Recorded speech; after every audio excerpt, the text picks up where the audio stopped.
Step into a world where the ground itself hides deadly secrets, and every step could be the last. Deep inside gold mines, miners vanished in ways that baffled everyone who tried to understand. Tunnels shifted as if alive, strange echoes filled the darkness, and moments of silence replaced the voices of men who had just been at work. These weren't ordinary accidents. Patterns emerged that left investigators and local communities shaken.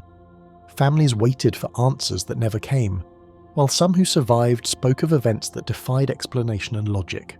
In this video, you'll uncover the most mysterious mining incidents ever recorded, the hidden dangers lurking beneath the earth, and the chilling stories of those who faced the unknown. Dare to witness the terrifying reality of the gold mines, where life and death seem decided by forces beyond comprehension. Echoes beneath the Andes. High in the southern Andes, where the thin air already makes every breath a struggle, lies the Carolco mine in Potosi, Bolivia. It is a place that locals know well, not only for the wealth it once promised, but also for the fear it continues to inspire. The mine sits at more than 5,500 meters above sea level, carved into a mountain that dominates the skyline like a silent sentinel. For generations, men went there in search of gold, silver and tin, but most did not come back with riches. Some never came back at all. The stories that circulate in the villages below tell of voices in the tunnels, footsteps on the gravel when no one is behind you, and strange silences that last too long.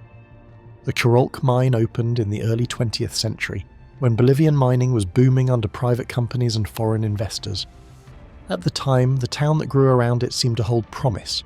It was remote and harsh, but the veins of ore were considered among the richest in the region. Workers came from different provinces, many of them young men who had no other way to provide for their families. From the start, accidents happened often. The mine's altitude, combined with narrow tunnels and poor ventilation, meant that men were constantly battling fatigue, altitude sickness, and fainting spells. Some reports from the 1930s describe miners collapsing only a few hours into their shifts, their bodies unable to adapt to the lack of oxygen. Those who returned from the depths spoke of something more unsettling than physical exhaustion. They told of hearing conversations echoing down the passageways, words that sounded clear but came from nowhere. One miner wrote in his journal in 1942 that he had followed the sound of two men arguing, only to find himself alone in a chamber that had not been used for years. When he turned back, the tunnel behind him was silent, and he claimed that he felt hands brush against his shoulders even though no one was there. His words were preserved in a letter that his family later donated to the local archives, adding another layer of fear to an already dangerous workplace. By the 1950s, the Carolco mine had become infamous among Bolivian miners. Stories of sudden deaths circulated, some caused by collapses, others by unexplained suffocation. In one incident recorded in 1954, a group of 8 miners entered a newly opened shaft. Hours later, when supervisors checked, they found the men sprawled on the floor. The lamps were still burning, oxygen seemed present, but all 8 were gone. Doctors who examined the bodies could not agree on the cause. There were no signs of poisoning, and the collapse theory was ruled out. Villagers began to whisper that the mine itself had rejected them, that the mountain spirit known in local folklore as El Tío had claimed his due. El Tío is a figure present in almost every mine across Bolivia. Statues of him, half human and half devil, are often placed in underground shrines where miners leave offerings of coca leaves, alcohol, and cigarettes. The belief is simple. El Tío controls the fate of those who descend into the earth. If he is ignored or disrespected, he takes lives. At Carolco, the tradition of leaving offerings was followed with extra care. Old workers warned newcomers never to enter a tunnel without acknowledging the statue, and there were tales of men who failed to do so and never returned. Even today, travellers who hike near the abandoned site can find traces of these shrines, small alcoves with melted candles and empty liquor bottles left behind by desperate hands. What adds to the mystery is that scientific teams who later studied the mine found unusual acoustic properties in its chambers. The rock structure carries sound in strange ways, so a single hammer strike can seem to travel from several directions at once. A whisper might bounce through the corridors until it feels as if someone is speaking beside you. While this might explain some of the voices reported by miners, it does not account for the sense of being followed or the sudden vanishings. In 1973, a government survey noted an unusual pocket of warm air deep in one of the shafts. Several men who entered it complained of dizziness and disorientation. Before the area could be properly sealed, 2 workers collapsed, and only one survived long enough to describe the sensation of hearing his name called moments before he blacked out. For the families of those who died, the mine became a place of mourning. Small cemeteries around the mountain are filled with graves marked by wooden crosses, many of them without names. Entire generations of miners from the same families perished inside the mountain. Oral history from the nearby villages recalls mothers pleading with their sons not to return after each shift, knowing that every descent could be their last. In some cases, men vanished without their bodies ever being recovered. A tunnel collapse might explain some of these disappearances, but in several documented events, no cave-in occurred. The workers were simply gone, swallowed by the earth. Toward the end of the 1980s, the mine's output declined, leading to the eventual closure of official operations. Yet even after closure, locals avoided the site. Some brave adventurers and journalists have gone to Chirolk in the years since, but most report an oppressive atmosphere, an air that feels heavier than the altitude alone could explain. One visitor in 2002 described walking through a silent tunnel when he began hearing what sounded like chanting in the distance. Convinced it was a group of squatters, he moved forward, but the sound stopped. When he turned to leave, the chanting resumed, this time behind him. He left in panic and later said that he could not explain how the sound seemed to follow his every move. Today, Chirolka stands as a ruin, its shafts sealed off but still looming above the settlements below. Locals avoid looking directly at it when night falls, claiming that lights sometimes flicker near the entrance, as if the lamps of long-dead miners are still burning underground. Researchers have written papers suggesting natural causes, from toxic gas pockets to acoustic illusions. Yet for those who live in its shadow, the explanations matter little. What remains is the memory of hundreds of men who went in search of gold and never returned, and the voices that still drift on the mountain wind, reminding everyone that Chirolk does not forgive. A silent shaft in the Yukon. In the far north of Canada, where winters last most of the year and the land is covered in endless stretches of forest and ice, lies a mine that once promised fortune but instead became a place of dread. The Wolverine mine in the Yukon was first explored in the 1890s, at the height of the Klondike Gold Rush. Prospectors heading toward Dawson City heard rumours that the surrounding mountains held not only gold but also copper and silver enough to build entire towns. Small groups of men staked claims in the area, and though the Wolverine never produced riches on the scale of the Klondike, it drew enough attention to keep miners digging into the frozen earth for decades. The mine's reputation for tragedy began almost immediately. In 1898, when dozens of men were flooding into the Yukon from the United States, a group of prospectors ventured into a newly blasted tunnel and never returned. Their bodies were discovered the next day, lying as if they had simply fallen asleep, their picks and shovels still nearby. At first, the cause was blamed on bad air, but others noted that their lamps were still burning and the shaft was open to the outside, making suffocation unlikely. Locals whispered that the mountain itself had taken them, and from that point on the Wolverine carried a shadow over its name. The stories that followed gave the place an even darker reputation. By 1910, the mine had been purchased by a small Canadian company that hoped to expand operations. New shafts were dug, and a wooden headframe was built at the entrance to give the site a sense of permanence. Yet workers complained almost immediately about strange vibrations under their feet. Sometimes, the ground shook so slightly that only a few noticed it, but other times tools rattled against the rock and dust sifted from the ceiling. No official record of earthquakes exists in the Yukon for those exact dates, which leaves only the mine itself as the source of the trembling. One of the best-known incidents happened in 1923. A crew of 12 men entered the shaft early one morning to begin drilling, but by the end of the day, only 9 returned. The other 3 were never found. Even though rescue teams searched every corner of the tunnel, no signs of a collapse were reported, and the miners' belongings, from their lunch pails to their coats, were still in place. Old newspaper clippings from that year mention the disappearance briefly but offer no explanation.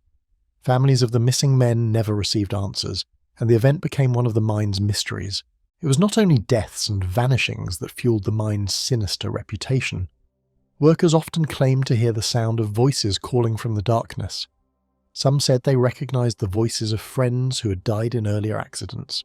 Others described loud banging deep underground, as if someone were striking the rock with heavy tools, even when the entire crew was gathered above ground.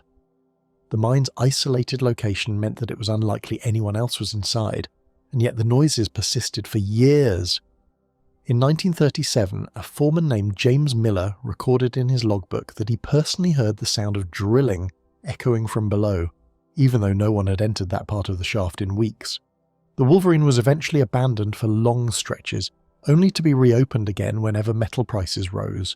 Each reopening brought more accidents. In 1951, a collapse sealed off a lower section of the mine, trapping 4 workers inside. 3 were later recovered, but the 4th was never located.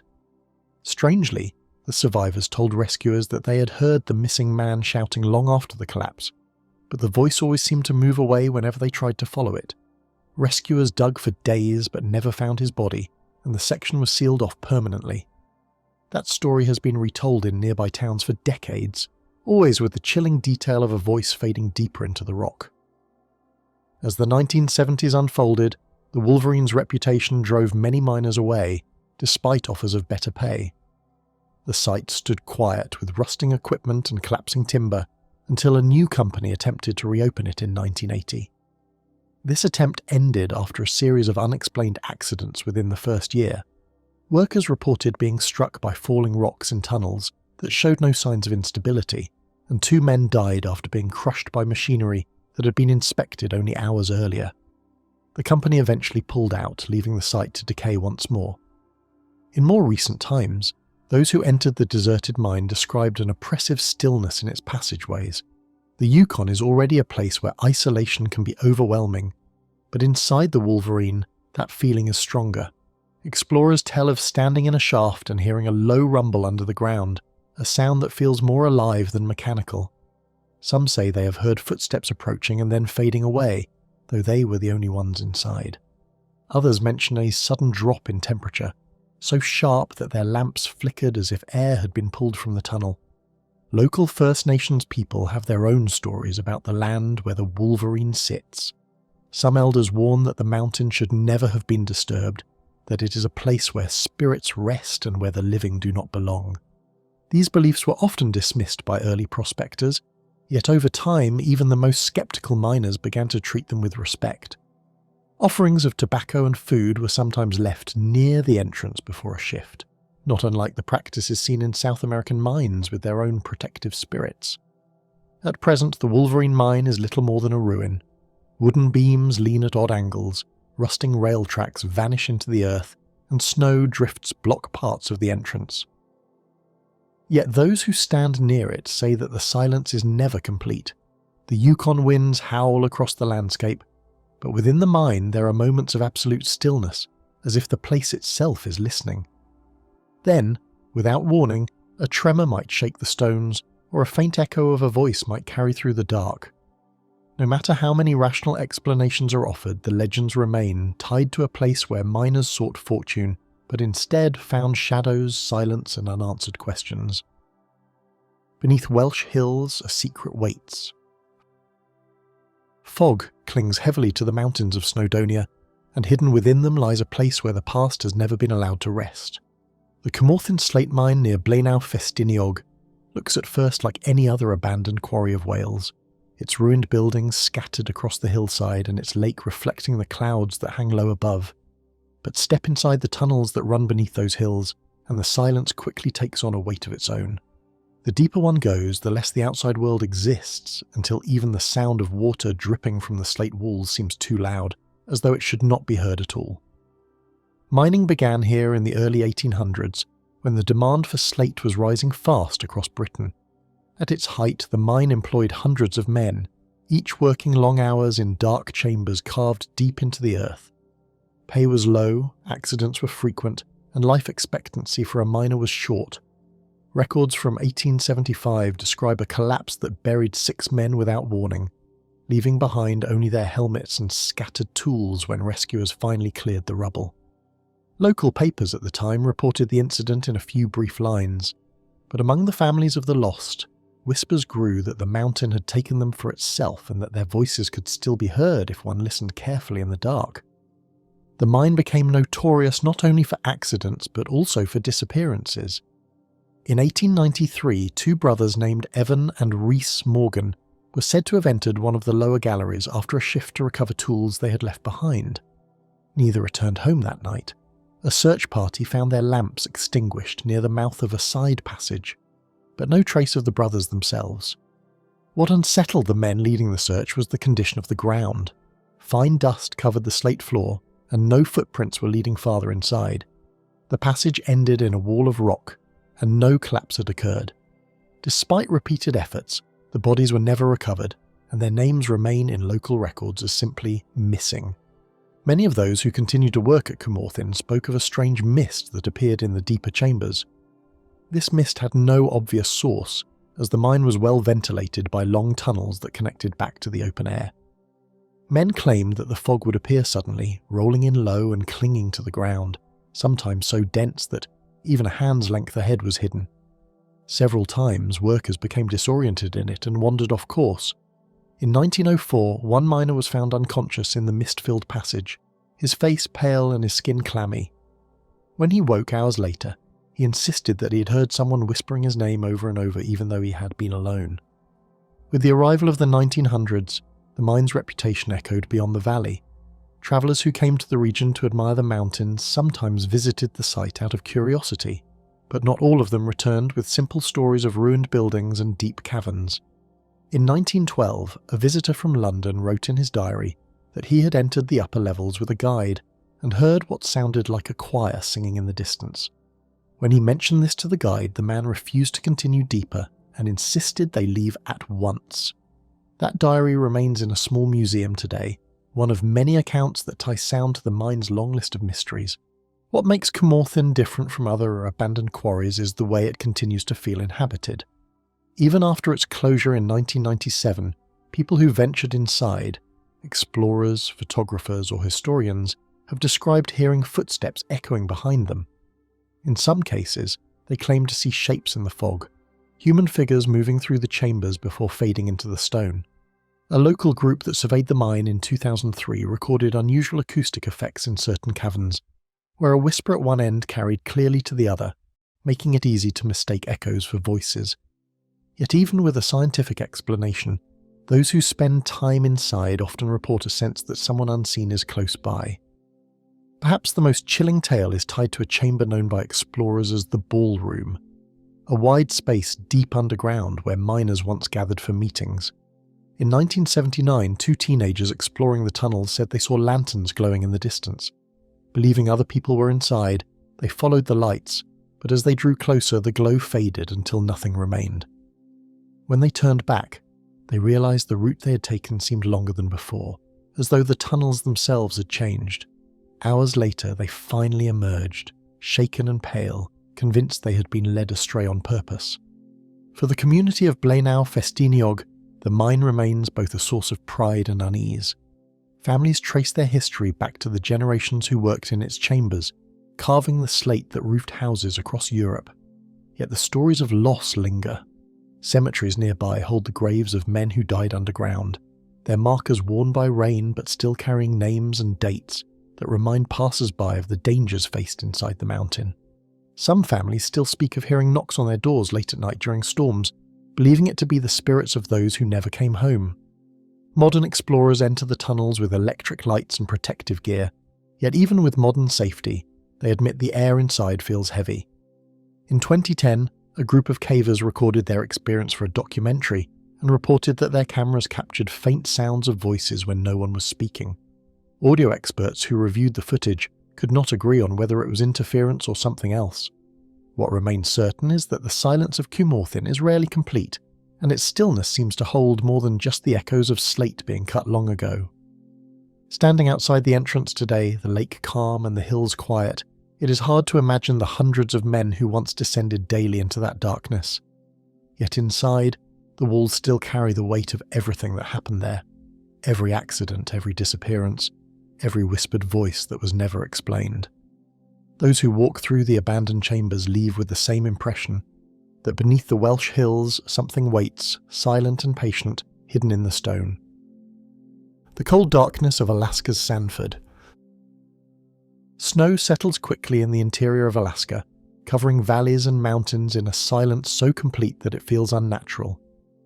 On the slopes of Mount Sanford, a towering volcanic peak east of the Copper River, the quiet is broken only by the shifting of ice or the faint call of distant birds. Beneath this frozen mountain lies a mine that few people now speak about, a site remembered not for wealth or industry, but for the way men entered and failed to return. Unlike the larger operations at Kennecott or Nome, Sanford was never well known, yet the stories attached to it are whispered in the nearby communities with a kind of caution, as if speaking too loudly about it might stir something still lingering underground. The Sanford mine began as a small venture in the early 1900s, when prospectors searching for gold spread across Alaska in the hope of striking it rich. Records show that in 1906, a claim was filed by a group of men from Valdez, who believed the mountain held veins of valuable ore beneath its volcanic rock. Supplies were hauled in by sled during winter and by mule in the summer, and crude wooden buildings went up to house the workers. The shaft they opened was narrow at first, barely wide enough for 2 men to pass, but within a year it stretched deep into the frozen earth. The men who worked there complained of the cold more than anything else. Unlike other mines where heat and poor air plagued workers, Sanford seemed to hold a kind of chill that never eased, even close to the entrance.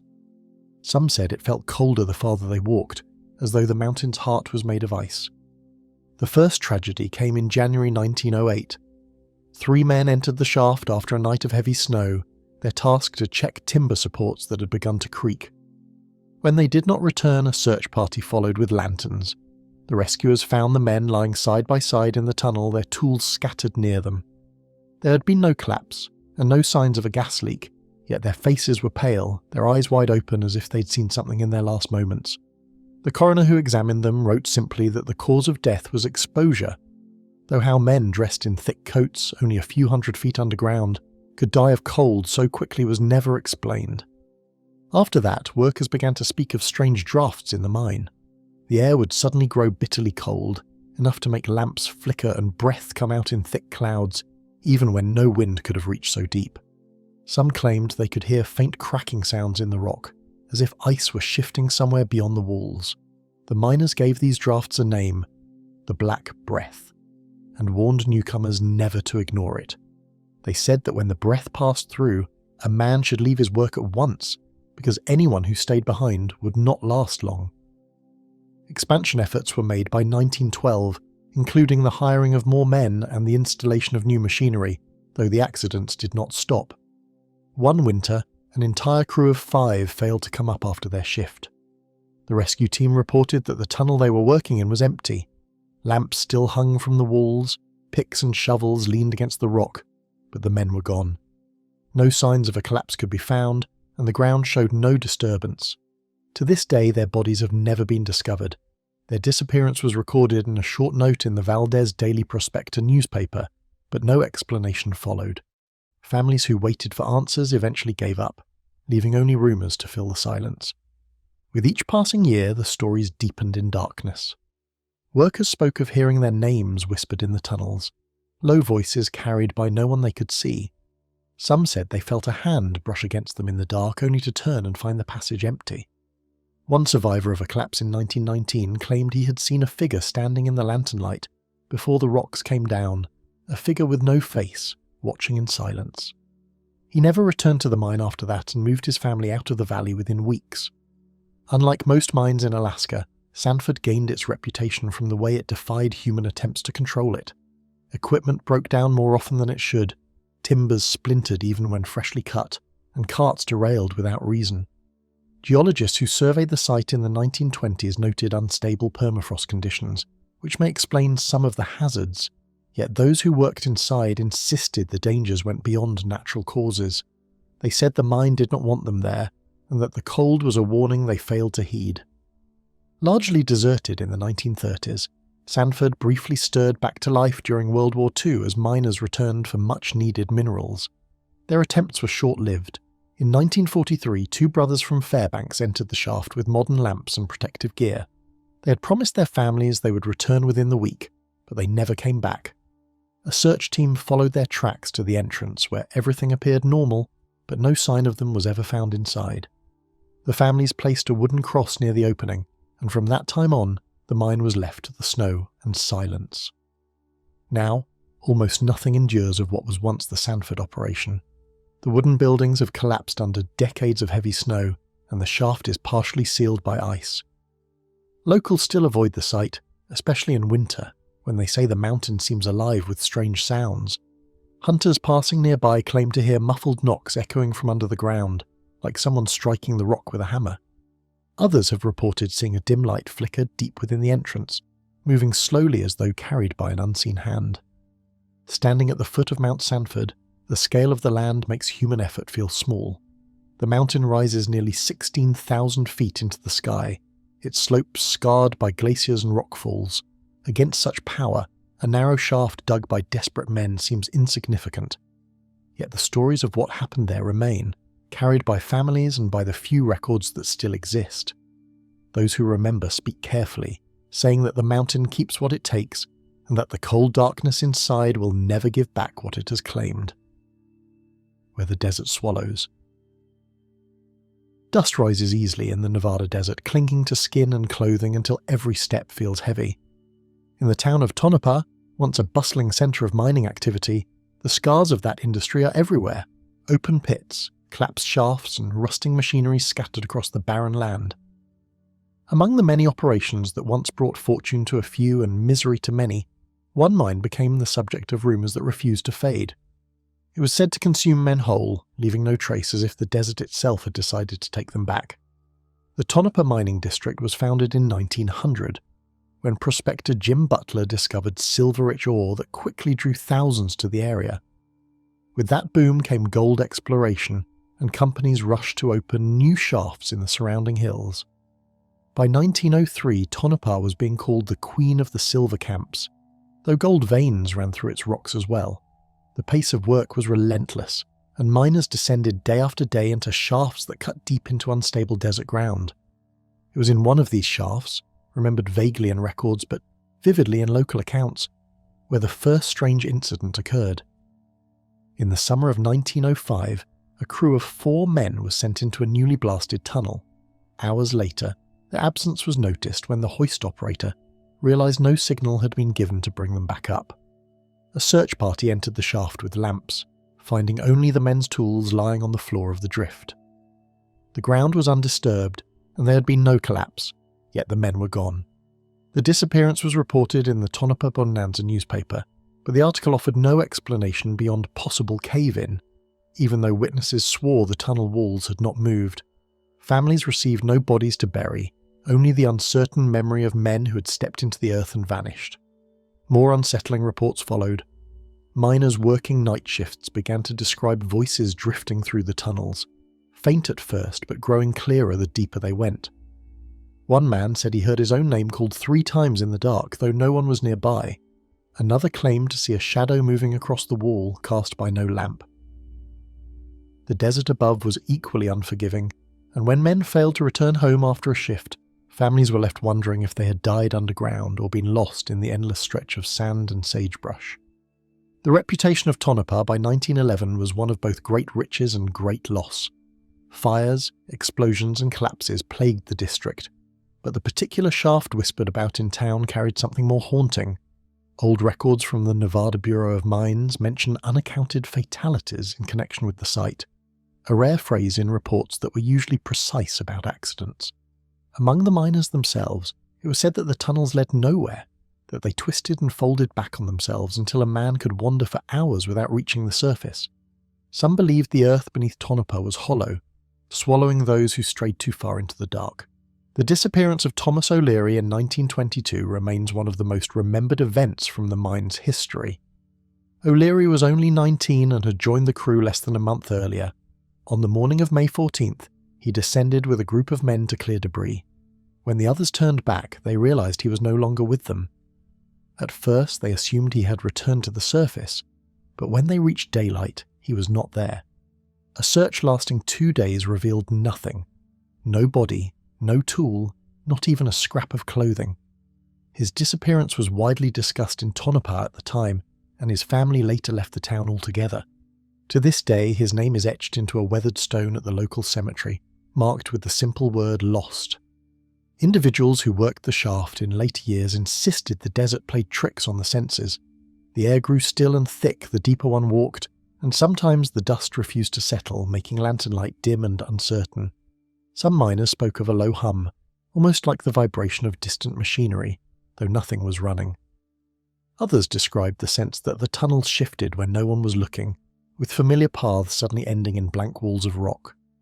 Skeptics suggested poor mapping and human error, but even experienced crews admitted to being turned around in ways they could not explain.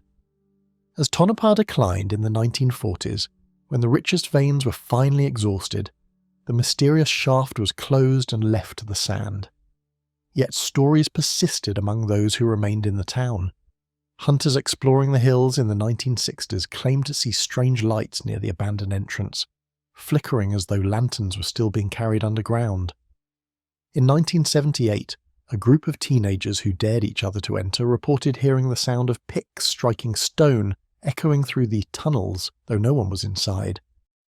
When they emerged, one of the boys noticed a handprint in the dust on his coat sleeve, larger than his own. Even in recent years, visitors have described unsettling experiences near the site. Photographers exploring the ruins in 2005 said the desert wind dropped suddenly, leaving a silence so sharp it made their ears ring. One of them heard what he thought was breathing just behind him, but when he turned, the shaft stood empty. Another claimed the ground seemed to shift beneath his feet, as if the earth was pulling downward. The group left quickly and never returned, though their account was later shared in a local historical newsletter. Looking across the landscape of Tonopah today, the remains of its mining era blend with the desert in a way that makes it difficult to tell where human effort ends and nature begins. The shaft that earned such a reputation is almost buried now, its timbers rotted and its entrance choked with sand. Still, locals speak of it in lowered voices, recalling the men who stepped inside and never came out. They say the desert does not give back what it takes, and in Tonopah, there's more than enough evidence to believe that beneath the endless dust and stone, something waits to swallow the living whole. Under Romania's Carpathian crest.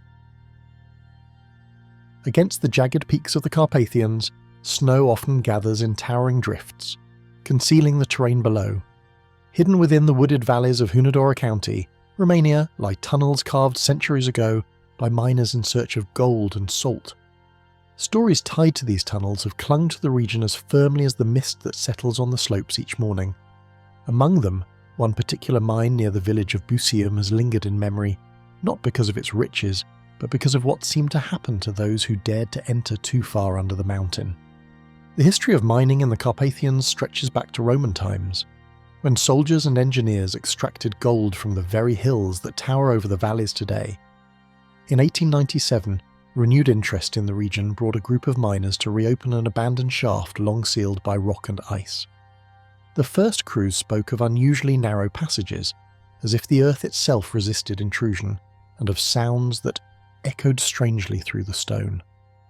They described it as hollow, almost alive, though none of them admitted fear in their official reports.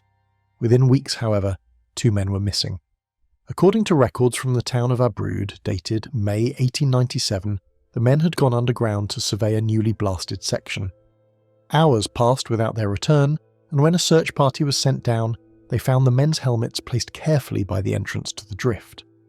No sign of collapse marked the stone, and no trace of the miners was ever recovered. Families waited through the summer hoping for an explanation, but none came. By autumn, the shaft was closed for the first time, sealed with thick beams across its mouth. The closure did not last.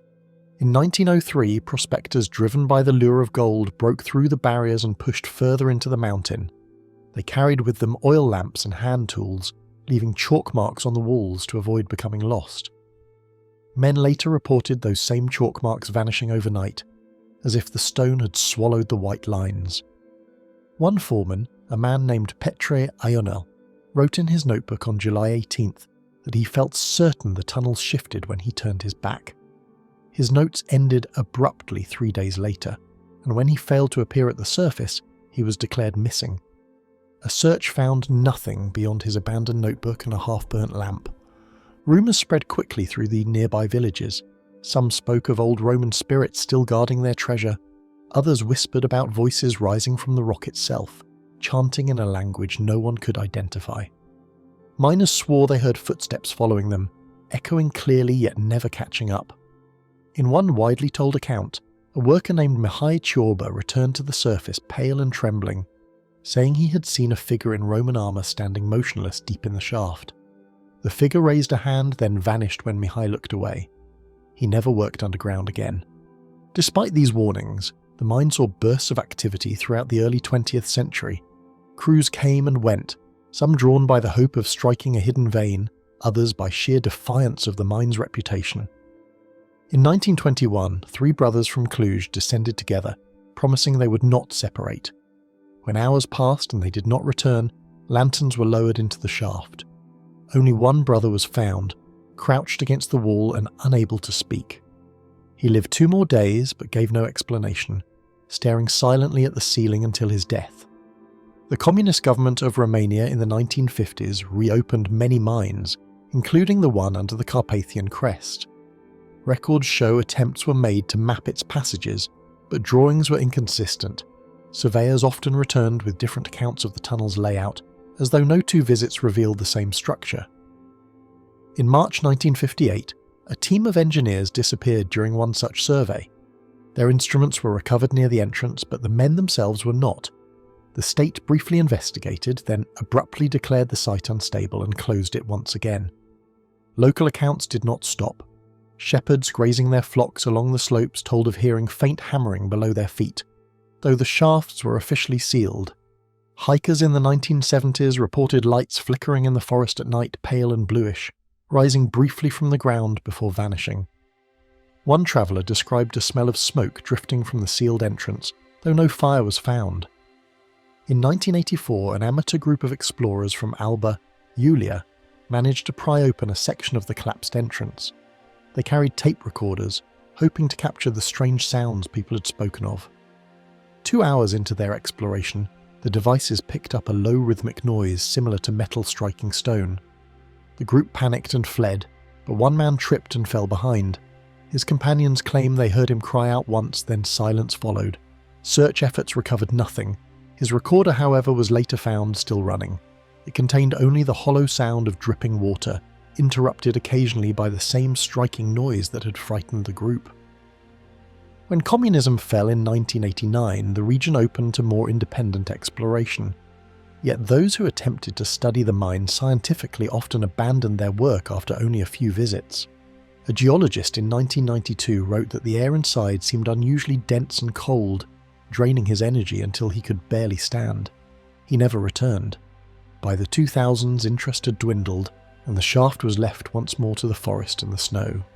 Even now, villagers in Busium avoid the place. They tell visitors the mine does not welcome the living, that the mountain remembers those who went too far beneath it. Some say that on winter nights, when the wind howls through the firs, the faint clang of picks can still be heard under the Carpathian crest, echoing from a depth no one has ever reached. The Swiss tunnel without return.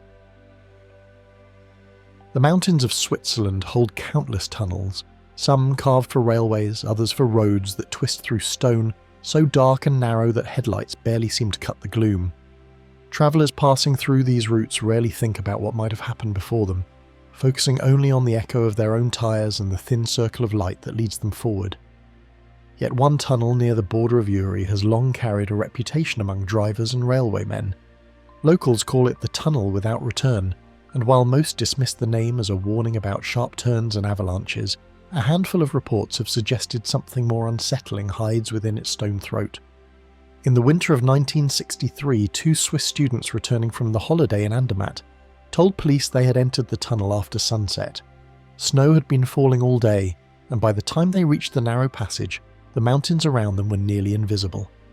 According to their statement, midway through the tunnel the lights on their small car flickered, dimming until the walls themselves seemed to fold into shadow. When they emerged, the snow was gone. replaced by dry cobblestones stretching into a valley they did not recognize. The students swore they passed a horse-drawn cart carrying barrels of wine and a woman in clothing that matched no modern style. Confused and frightened, they turned back, only to find the tunnel behind them closed by bare rock, as if no opening had ever existed. Hours later, they claimed to have stumbled into a different village entirely, though records show no such place on maps. The tale spread quietly among students, but never gained public attention, dismissed as exhaustion or the effect of too much drinking. Still, whispers lingered among mountaineers who swore the region carried strange dislocations of sound and light, where footsteps echoed before they were made and voices reached the ear before lips moved. Guides warned strangers not to linger near the old routes carved in the 19th century, where miners had once fought to cut paths through the solid alpine stone. Half a world away, in the summer of 1969, another story surfaced that carried uncanny echoes of the Swiss account. In northern Louisiana, two men driving along Highway 167 near the small town of Abbeville reported an experience that has since become one of the most puzzling time-slip cases on record. The men, whose names were later published as Joe Rich and Mark Johnston, were heading north towards Lafayette on July 20th, the very day American astronauts stepped onto the surface of the moon. The road was quiet that Sunday morning, lined with fields and scattered farmhouses. Johnston, at the wheel, noticed a car ahead of them moving unusually slow, its body wide and rounded with polished chrome. At first he thought it might be a restored vehicle from the collector. Drawing closer, however, both men were struck by the car's pristine condition and the way it seemed to belong to another decade entirely. They identified it as a 1940s Buick, pale green with a license plate that did not match modern Louisiana tags. Curiosity turned to unease when they passed the Buick and saw the driver, a young woman dressed in clothing more at home in wartime photographs than in 1969. She appeared startled at the sight of their car, a late-model Chevrolet, and slowed even further as if unsure of what she was seeing. Rich and Johnston exchanged glances, both unsettled by the strangeness of it, but continued driving until they realized the scenery itself was shifting. Highway 167, normally smooth asphalt lined with familiar road signs, seemed to give way to a narrower lane paved with older materials. The billboards they passed advertised brands that no longer existed, painted in bright colors that had faded decades earlier. At one point they claimed to see a filling station, its pumps of the tall glass-top design used in the 1930s and 40s, with attendants in caps standing idly by. Every detail struck them as authentic, yet impossible for 1969. They slowed to consider turning back, but when they glanced behind them, the Buick had vanished. The road behind appeared strangely empty, as though it had dissolved into a haze. They pressed forward for several minutes, the feeling of wrongness growing with each mile. Then, just as suddenly as it began, the road seemed to shift once more, the asphalt returning beneath their wheels and the signs once again displaying modern advertisements.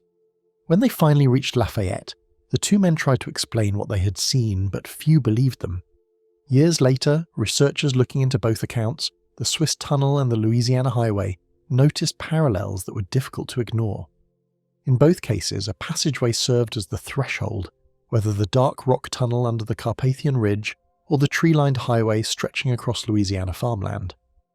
In both, ordinary men found themselves surrounded by details of another era, so precise and convincing that they could not easily dismiss them as dreams or illusions. And in both, the experience ended without a clear resolution, leaving those who lived it questioning whether time itself had briefly fractured.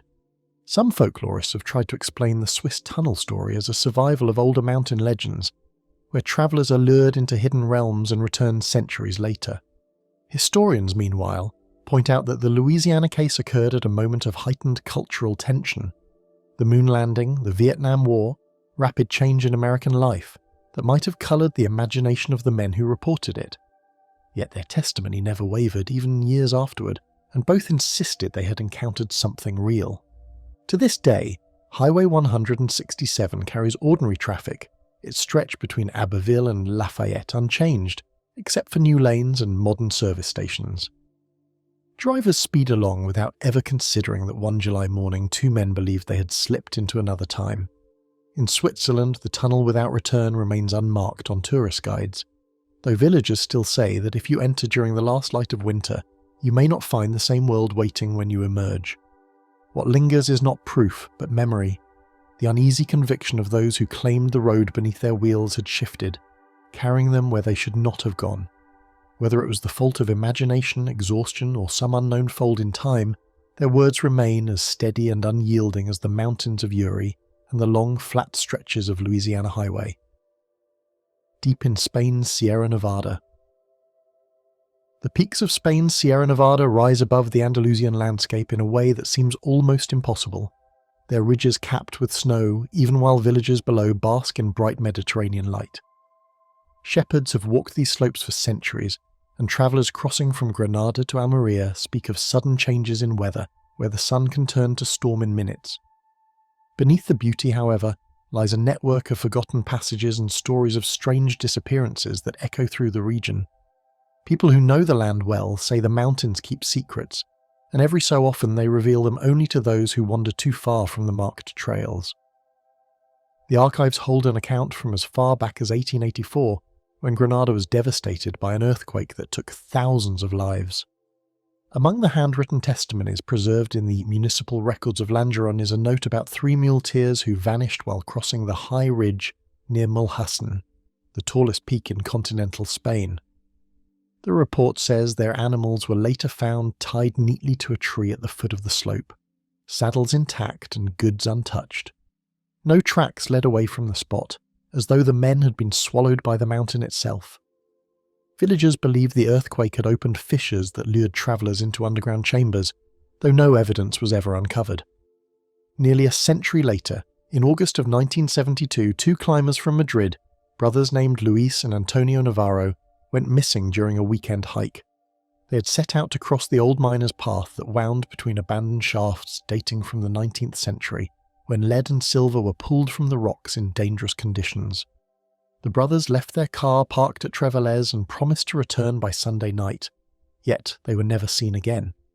A search team followed their planned route and found only one of their rucksacks leaning against a wall inside a collapsed shaft. Inside were sandwiches wrapped in newspaper from that same week, still untouched, as though the men had meant to stop only for a moment. No other trace was discovered, and the investigation closed quietly after months of frustration. Locals began whispering that the mountains played tricks on those who dared to explore beyond the familiar trails. Guides told stories of hearing voices on still nights, calling out names in accents that did not match the villages of the region. Others spoke of sudden bursts of cold air that carried the scent of wood smoke, even when no fire had been lit nearby. An old shepherd named Mateo, who died in 1991, swore he had once seen a procession of figures dressed in clothing from another century marching along the ridge at dawn, fading into mist as he watched. The Sierra Nevada carries a history layered with conquest and resistance, from the days of Moorish rule to the final stand of the last Nasrid ruler, Bo-Abdil, in 1492. That year Granada fell to Ferdinand and Isabella, and many Moors fled into the mountains, leaving behind tales of hidden treasures sealed within caves. Generations have searched for these lost hoards, digging into crevices and following maps drawn on parchment, but most found only rock and ice. Yet the persistence of the stories fuels the belief that the mountains themselves guard something, whether relics of gold or corridors into places unmarked by time. Among the most disturbing events that took place in the winter of 1997, when students from Granada set out to trace what they believed to be an ancient Moorish escape route near Guija Sierra. Heavy snow had fallen the night before, yet they pressed on, guided by torches and a rough sketch they had copied from a book. The group later reported that at a certain bend in the gorge, the light around them dimmed unnaturally, as though the torches themselves burned inside glass. They described entering a passage where the walls appeared smoother than any natural rock, and where the sound of dripping water echoed as if magnified. One of them, a young man named Rafael Jimenez, claimed he saw inscriptions on the wall in a script he could not identify, glowing faintly like damp moss. Within minutes they panicked and fled, only to discover they had emerged at a completely different point on the mountain than expected, miles away from where they had entered. When they returned the next day with guides, the path was gone, blocked by solid stone. Skeptics have suggested that sudden storms, exhaustion, and the dangerous terrain of the Sierra Nevada explain many of the disappearances. The mountains can disorient even experienced climbers, with clouds sweeping in so fast that landmarks vanish. Avalanches and loose rock take lives each year, though rarely with the eerie precision described in the legends. Yet those who live in the villages at the foot of the range remain convinced there is more at work than weather. They point to the consistency of the accounts, spread across centuries and told by people with no reason to invent them. In the town of Capilera, an elderly woman named Rosario keeps a diary passed down through her family that contains an entry from 1921. It describes her uncle returning from a trek pale and shaken, saying he had walked for what felt like days without reaching a village, though when he stumbled into town, his boots were barely scuffed. He insisted that the sun had risen and set 3 times while he wandered, yet the villagers swore he had been gone only a single afternoon. He never entered the mountains again. The Sierra Nevada continues to draw climbers, skiers, and scientists studying the unique ecology of its high peaks. They come for the snow, the wildflowers, and the silence of the ridges, but those who stay long enough often hear the older stories whispered in taverns after dark.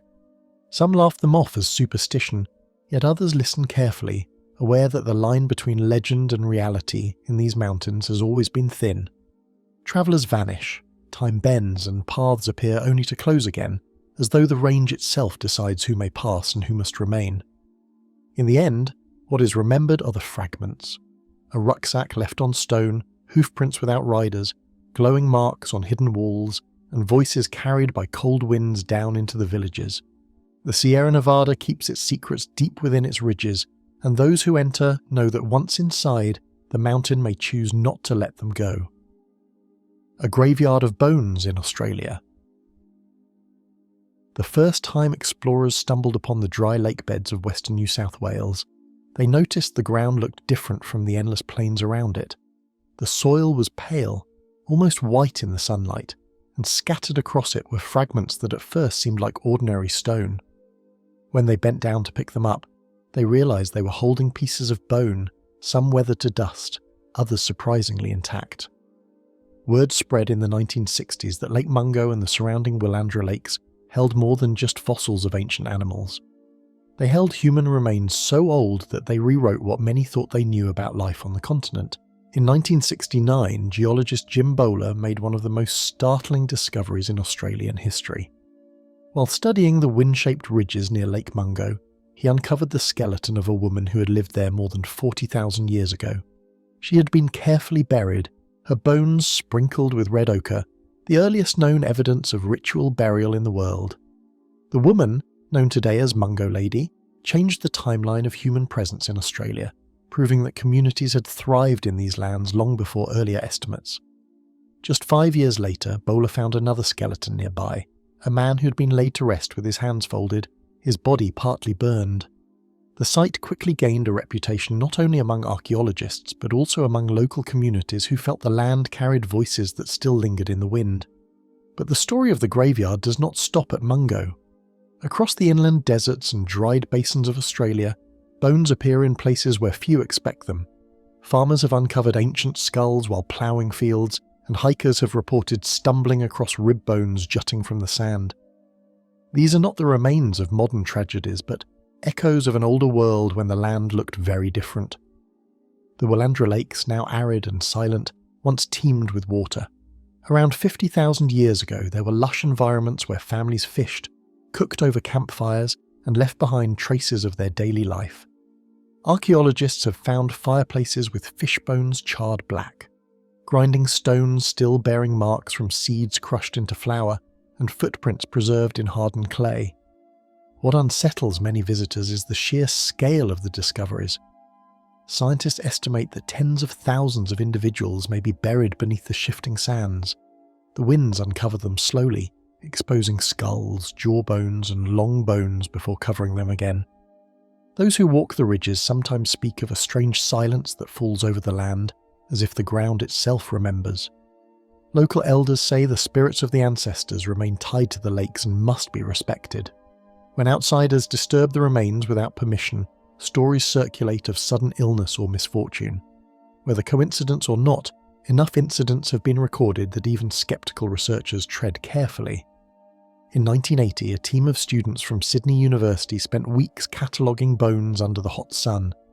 One evening, as they worked near the Lunette Cliffs, a dust storm rose so suddenly that their camp was nearly buried. When it cleared, the excavation pit they had dug was gone, filled with sand as if it had never existed. Some of the group took it as nothing more than the brutal weather of the outback, but others whispered that the land itself had covered what it did not want disturbed. Beyond Lake Mungo, the bones extend far. In Queensland's Darling Downs and Western Australia's Kimberley region, remains of both animals and humans continue to surface. Caves hold skeletons arranged in ways that suggest deliberate placement, sometimes with shells or tools beside them. In 2017, scientists analysing DNA from ancient remains confirmed that Aboriginal Australians are descendants of the oldest continuous culture on Earth, their lineage stretching back more than 50,000 years. These findings gave weight to the oral histories passed down through generations, stories that spoke of ancestors walking alongside giant animals now extinct. The graveyard aspect comes from the sense that Australia's soil itself is layered with memory. Skeletons of massive kangaroos, diprotodons and marsupial lions lie close to those of people who once hunted them. In some areas, researchers have uncovered sites where both human and animal bones lie intermingled, as if caught together in sudden floods or fires. One haunting example is the fossilised footprints at Lake Mungo, dating back 20,000 years, which show adults and children running across damp clay.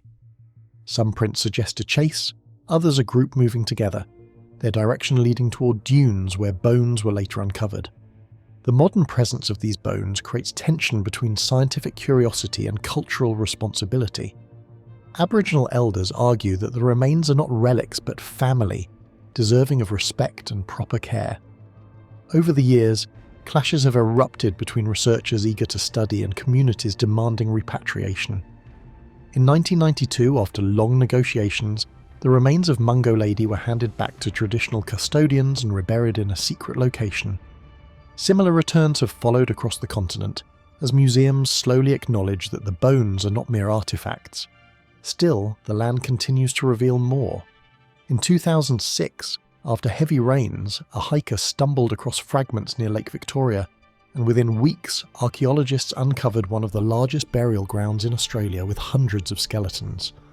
The site forced researchers to confront again the reality that what lies beneath is far larger than anyone imagined.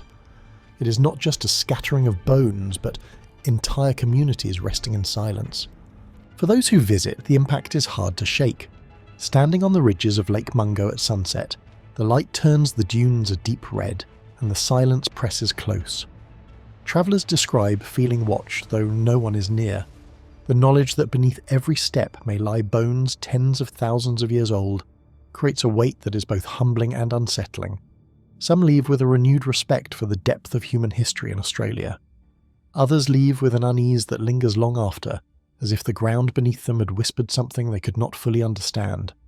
Scattered across Australia lies a graveyard of bones, unmarked by stones or crosses, yet among the oldest cemeteries on Earth.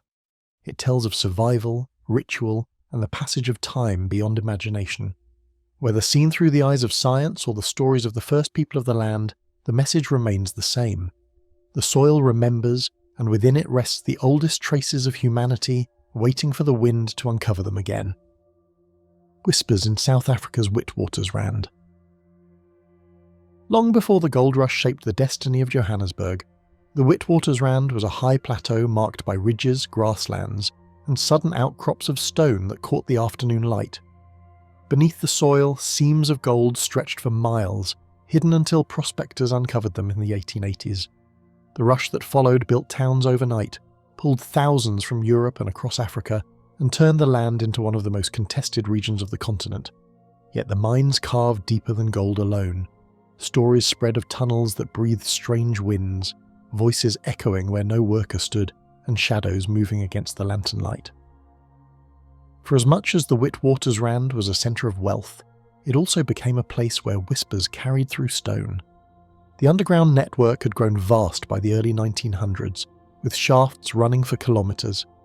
Men descended daily in rattling lifts, the air heavy with dust, the rock walls sweating moisture. Some reported hearing the sound of picks striking stone far away, even when no other crew was working in that section. In 1912, a shift supervisor named Cornelius van der Merwe wrote in his logbook about a hollow echo that seemed to move ahead of him as he walked. He said it sounded like someone dragging chains, yet the passage was empty. Similar accounts appeared over the decades, often dismissed by owners as fatigue or fear, but the number of reports was hard to ignore. In 1924, at Crown Mines outside Johannesburg, a collapse trapped dozens of miners. Rescuers worked tirelessly, but many were never recovered. Soon after, workers in adjacent tunnels began refusing to go down certain sections, claiming they could hear voices calling out in Afrikaans, English and Sotho. The voices, they said, were not loud but carried in the rock itself, as if the walls had learned to speak. Supervisors tried to calm them, insisting the sounds came from shifting stone. Still, older miners kept candles burning in alcoves, saying it was a way to guide unsettled spirits back to the surface. The whispers did not remain confined to tragedies. Even in well-maintained shafts, strange events occurred. In 1936, a group of miners reported seeing lantern light moving through a disused passage. Believing it was another crew, they followed, only to find the tunnel blocked by rock that had been sealed for years. When they returned to their station, they swore they smelled smoke as though from a cooking fire, though no fires were allowed underground. The men refused to continue until a local elder was brought to perform prayers, after which the disturbances ceased for a time. Above ground, the Witwaters Rand carried its own mysteries. The ridges are scattered with stone ruins whose origins remain debated. Some believe they were ancient cattle enclosures built by early farmers, while others claim they mark settlements far older, perhaps dating back thousands of years. In the 1960s, aerial surveys revealed circular formations stretching across kilometres of veld, stirring speculation that forgotten civilizations once thrived here. For miners who already worked in an environment filled with danger, these ruins became signs that the land itself had memory, and that their daily struggles were taking place on ground long haunted by those who came before. During apartheid, when black miners endured brutal conditions and long separations from their families, the stories deepened. Men would gather in hostels after their shifts, singing songs to keep fear at bay. Elders told of Izwi, the voices in the stone, which could either warn of coming disaster or lure a man deeper into danger. In 1975, a group working near the East Rand reported hearing children's laughter underground. None of them had spoken of it before the shift ended, but when they compared their stories later, each described the same sound, faint but unmistakable, fading only when the lifts carried them back to daylight. Some of the most unnerving reports came from engineers. In 1987, during an inspection of a deep shaft more than 2 kilometres below ground, instruments recorded vibrations resembling speech patterns. The readings were written off as interference, yet those who analysed the tape said the rhythm was strangely human. The incident never reached public attention, but copies of the report circulated quietly among staff. For workers who already believed the land spoke, it felt like proof that the whispers were real. The Witwaters Rand's haunted reputation spread beyond the mines. Families in neighbourhoods built near abandoned shafts claimed to hear faint rumbling at night, long after operations had ceased. Children reported seeing figures covered in dust standing at the edges of fields, only to vanish when approached. In 1999, residents near the defunct village Main Reef mine organised a night watch after several households complained of pounding sounds echoing from the earth. No physical cause was found, but the pounding continued for weeks before abruptly stopping. The land itself offers a natural explanation. The Witwaters Rand sits on layers of rock that shift and crack, creating sounds that travel through the tunnels. Underground water seeps into cavities, carrying echoes that resemble voices. Yet even geologists who explain these phenomena acknowledge how eerie they can feel when experienced in darkness, with only a lantern and silence pressing close. In Johannesburg today, the legacy of the mines is impossible to miss. Abandoned headgear towers, sunlit mounds of tailings, and sudden sinkholes consuming the earth. Beneath it all, hundreds of kilometres of empty tunnels stretch on, many uncharted. It is said that when the wind is right, one can stand on the ridges of the Witwaters Rand and hear a low hum rising from beneath. Some call it the breath of the earth, others the voices of those who never returned. One evening in 2003, a security guard patrolling an old shaft entrance near Rudeport reported hearing the sound of a hymn sung in harmony. Believing it was intruders, he approached, but the music stopped as he drew near. Inside the shaft, he found nothing but a cold draft and silence. He refused to return to that post, telling his supervisor the land did not want him there. In the shafts that remain active, miners continue to speak warily of what echoes through the darkness. They know the dangers of gas, collapse and machinery, but they also leave space for the unexplainable. For in the depths of the Witwaters Rand, amid rock that has swallowed lives for more than a century, whispers continue to move through the stone, carrying memories no one can silence. A Chilean mine's phantom blast. The dry winds of northern Chile sweep across the Atacama Desert, a place where the horizon feels endless and the ground seems baked solid under the sun. For more than a century, men have gone down into the mines that cut beneath this landscape, chasing copper, silver and saltpeter. The earth here has been generous and unforgiving in equal measure, offering wealth but often demanding lives in return. And among the countless accounts of accidents and collapses, there is one story miners still whisper about: the phantom blast that shook a shaft where no explosion had taken place. In the mid-1940s, the town of Chuquicamata lived almost entirely by the mine. Families clustered in rows of houses that faced the dusty horizon, and the mine itself operated day and night. Dynamite was used daily to break apart the rock, its sharp reports echoing through the desert so regularly that residents barely noticed them anymore. But one evening in 1947, workers underground felt a blast so powerful they thought half the tunnel had caved in. The walls shuddered, lanterns swayed, and men were thrown to the ground. Yet when the dust settled and inspections began, there was no evidence of detonation. No charges had been set, no rubble blocked the passages, and no smoke or fire followed. The shift foreman, a man named Ricardo Morales, filed his report in frustration, noting that the men were shaken but uninjured. Some insisted they had seen a flash of light, while others said they heard voices calling out after the shock. The company dismissed it as nerves or perhaps a minor quake, which was not uncommon in Chile. But the miners who had been closest swore it was something else, something that carried the weight of an explosion without leaving a trace. The incident might have faded into rumour if it had not been repeated. A few weeks later, in another section of the same mine, men again felt the ground convulse with the unmistakable violence of a blast. Helmets clattered against the floor, one cart derailed, and 2 workers fainted from panic. Yet again, when supervisors rushed to examine the damage, there was none. Not even a single crack in the walls showed signs of strain. The miners grew uneasy, refusing to enter certain shafts unless a priest first blessed the entrance. Older men told stories of colleagues killed in earlier collapses whose spirits, unsettled, might be warning the living. The Atacama has always had a closeness to death, with cemeteries of nitrate workers and miners dotting the desert, graves often marked by little more than wooden crosses bleached white by the sun. It was easy to believe that voices and blasts came from those who had never made it back to the surface. So widespread were the phantom blasts by 1952 that newspapers carried references to rumours of explosions without fire. Journalists who visited were shown around by managers eager to keep the mine's reputation secure, but several admitted privately that they too felt faint tremors beneath their feet in tunnels that should have been still. One reporter, Jorge Salinas, later wrote in his notebook that he felt a push of air on his face, though no wind should have reached so deep underground. The strangest account came in 1961, when a blast was felt simultaneously above and below.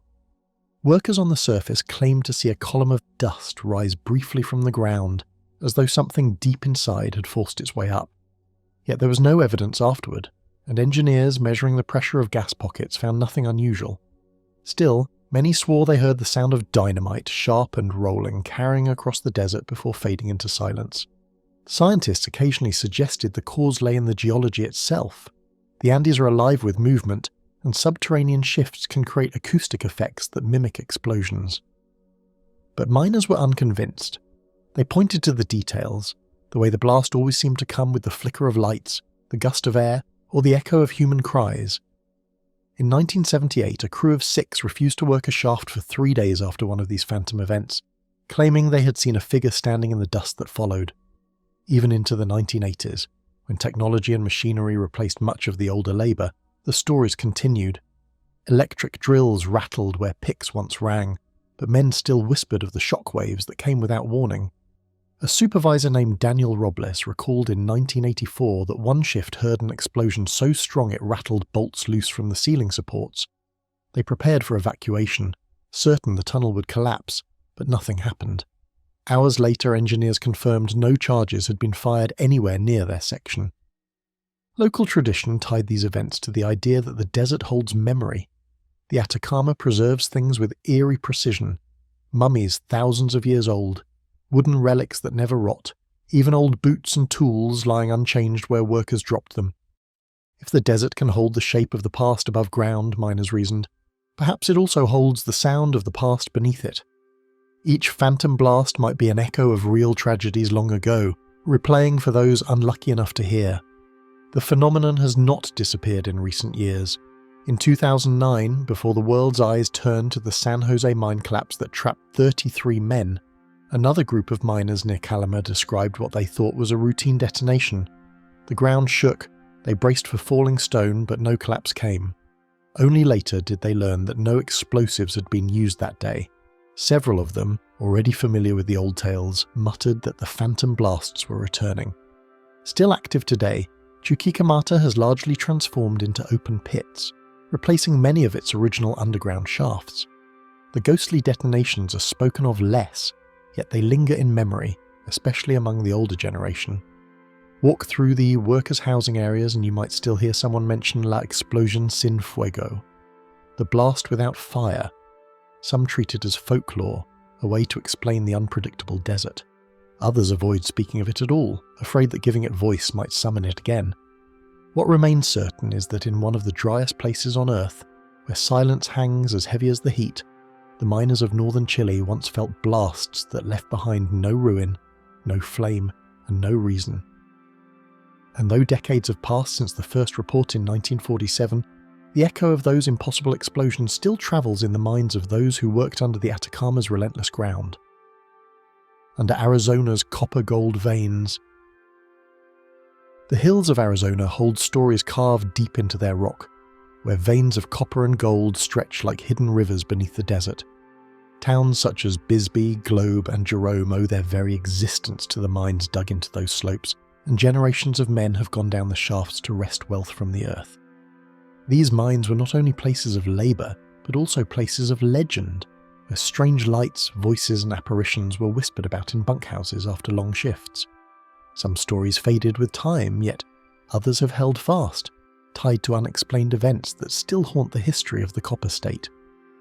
In the late 1920s, miners in Bisbee worked the Lavender Pit, a site that would later become one of the largest open-pit copper mines in the country.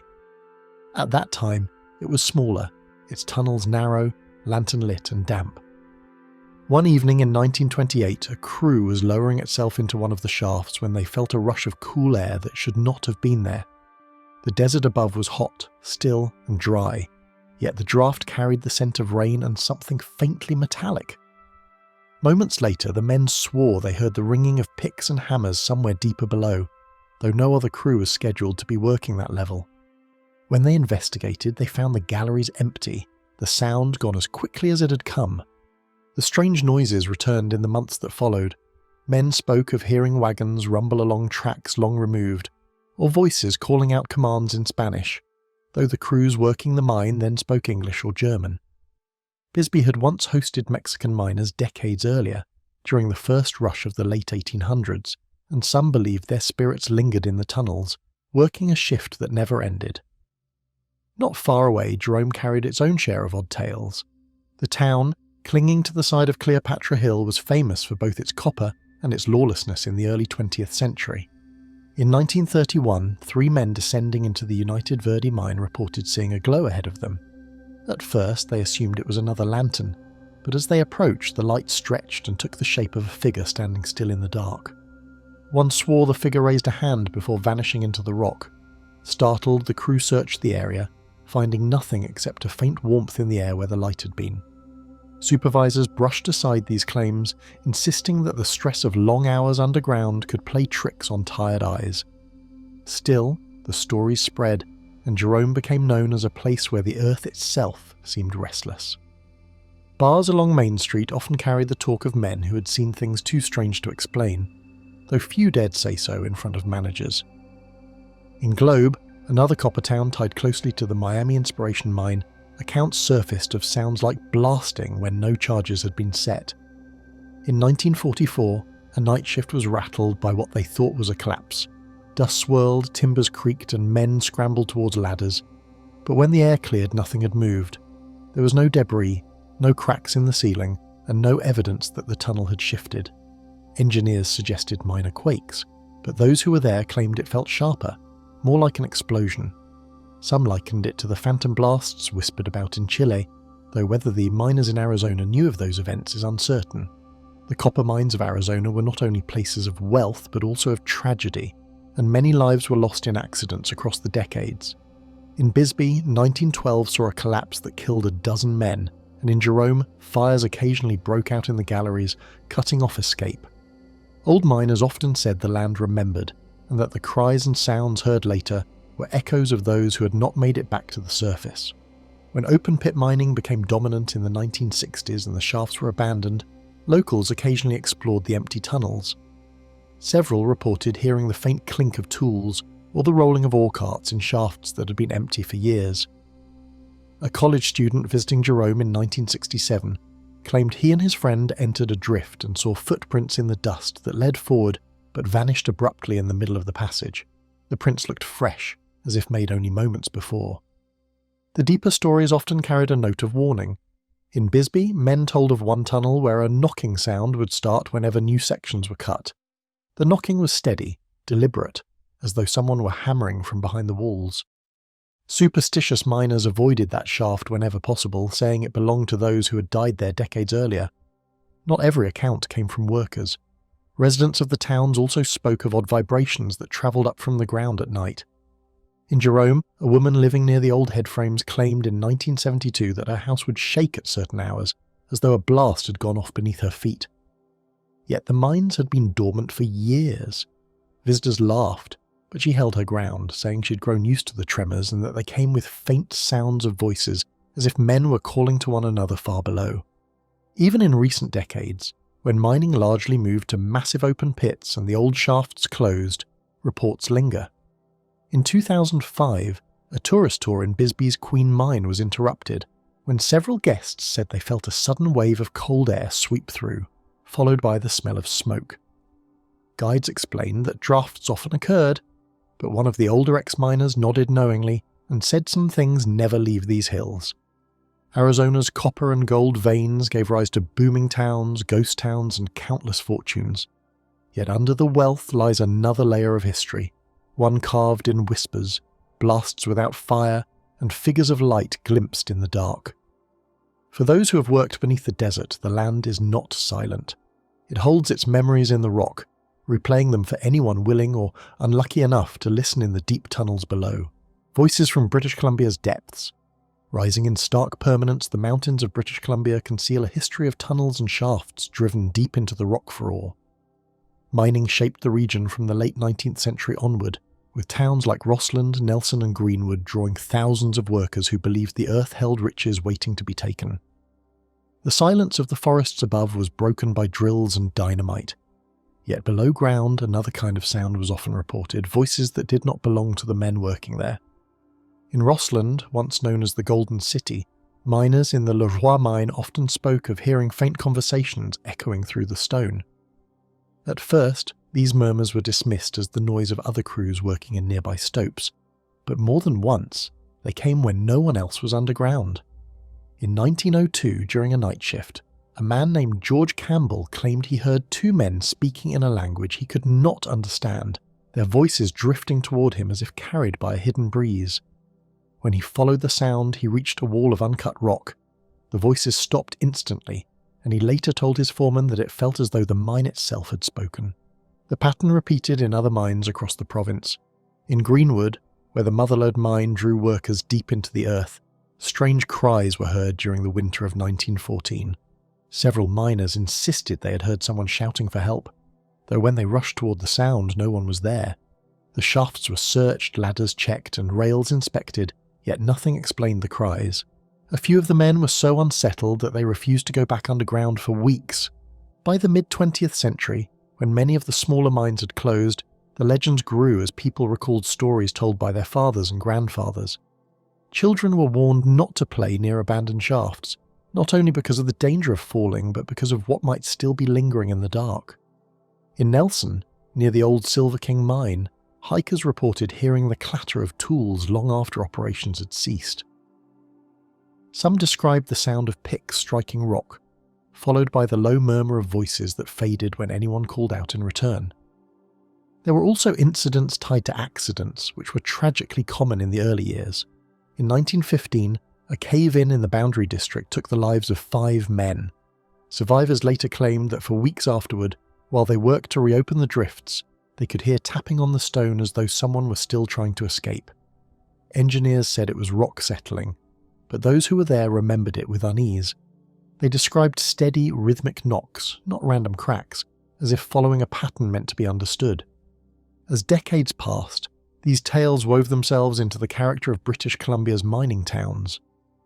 In Rossland, locals spoke of a section of the Leroy tunnels where laughter was said to echo even when no one was inside. Guides leading tours for curious visitors in the 1970s recalled tourists asking if another group was ahead, only for them to discover the gallery empty. One man, a former miner named Harold Price, admitted during an interview in 1978 that he had once heard his own name whispered underground, though none of his crew were near enough to call it. Greenwood, which declined after the closure of its smelter in 1918, kept alive its own chilling tale. A prospector in 1936, poking around abandoned works, claimed he had heard a group of men singing an old work song somewhere below. He followed the sound until it stopped abruptly at a blocked shaft. Locals remembered the story, and for years afterward, hikers claimed to hear faint music near the same spot. Not all accounts came from the early years. In 1992, explorers mapping abandoned adits near Salmo reported hearing the scrape of boots on stone floors ahead of them, though their lights revealed nothing but empty passages. Later, when they played back recordings taken in the tunnels, a faint background hum resembling voices could be heard beneath the sound of dripping water. They swore no one had been with them at the time. Some attributed the voices to echoes, others to air currents, and skeptics often pointed to the mind's tendency to create patterns in sound when trapped in silence. Yet miners themselves, men who had spent years underground, insisted there was a difference between tricks of acoustics and what they experienced. They said the voices were too clear, too directed, and carried with them a weight that made the hair on the neck rise. Certain places gained reputations stronger than others. The deepest drifts of the old Leroy workings, long closed and flooded, were said to be especially active. Men refused to stay there alone, not out of fear of collapse but out of fear of what they might hear. In Greenwood, children dared each other to stand by the dark mouths of forgotten shafts at night to see if the voices would speak. Most ran off within minutes, claiming they heard whispers in the stillness. Modern mining in British Columbia now favours immense open pits and machinery, yet tales from the underground continue to emerge. In 2008, 2 geologists surveying an abandoned site outside of Headley said they heard a clear conversation echoing ahead of them in the drift, though they were the only ones present. They turned back quickly, shaken not by what they saw, but by the certainty that someone, or something, had been speaking below the earth. The voices, whether real or imagined, remain part of the province's mining legacy. They tie the present to the men who once carved through solid rock with hand drills and dynamite, whose lives were shaped by the dangers and demands of working underground. For some, the voices are echoes of the past, a reminder that many never return to the surface. For others, they are proof that the earth does not easily release the sounds and struggles it has witnessed. In the quiet forests and ghost towns of British Columbia, the mines rest in shadow, yet those who listen closely say the depths are never truly silent. A Polish mine where time freezes. The first thing that struck many men who descended into Poland's deep salt mines was not the darkness, but the feeling that time itself had altered. The Wielicka mine, outside Krakow, had been worked since the 13th century, its passages stretching for hundreds of kilometres beneath the earth, and those who spent hours below often said that clocks seemed to lose their meaning once they were far from the surface. The salt walls glimmered faintly in lantern light, throwing shadows that refused to stand still, and in that silence it was easy to believe that the hours no longer moved as they should. Accounts from miners in the late 1800s describe how watchers would stop working after days underground. In 1883, a foreman named Janusz Krawiec wrote in his notes that his pocket watch froze twice while he was working near the chapel of St. Kinga. Both times it stopped at exactly 12 minutes past 3. He replaced the watch with another, only to find it had also stopped on the same number of days later. When he returned to the surface, the mechanism ran perfectly again. Krawiec told his family about it, and the story spread quietly among crews who avoided that section whenever they could. The mine was a place of great beauty, carved by human hands into vast chambers decorated with sculptures of saints, kings and angels, all chiselled from rock salt. Pilgrims, artists and royalty visited the galleries, marvelling at chandeliers of pure salt crystals. Yet alongside this admiration ran quieter whispers from the men who spent their lives at work in the depths. They said that in some corridors the air felt heavy, and when you walked there, it was as though the world above had been left behind entirely. Hours passed without anyone noticing, and when they returned to daylight, they found that whole afternoons had slipped away. A chilling account from 1927 tells of 3 men tasked with widening a tunnel adjacent to a shaft that had lain dormant for decades.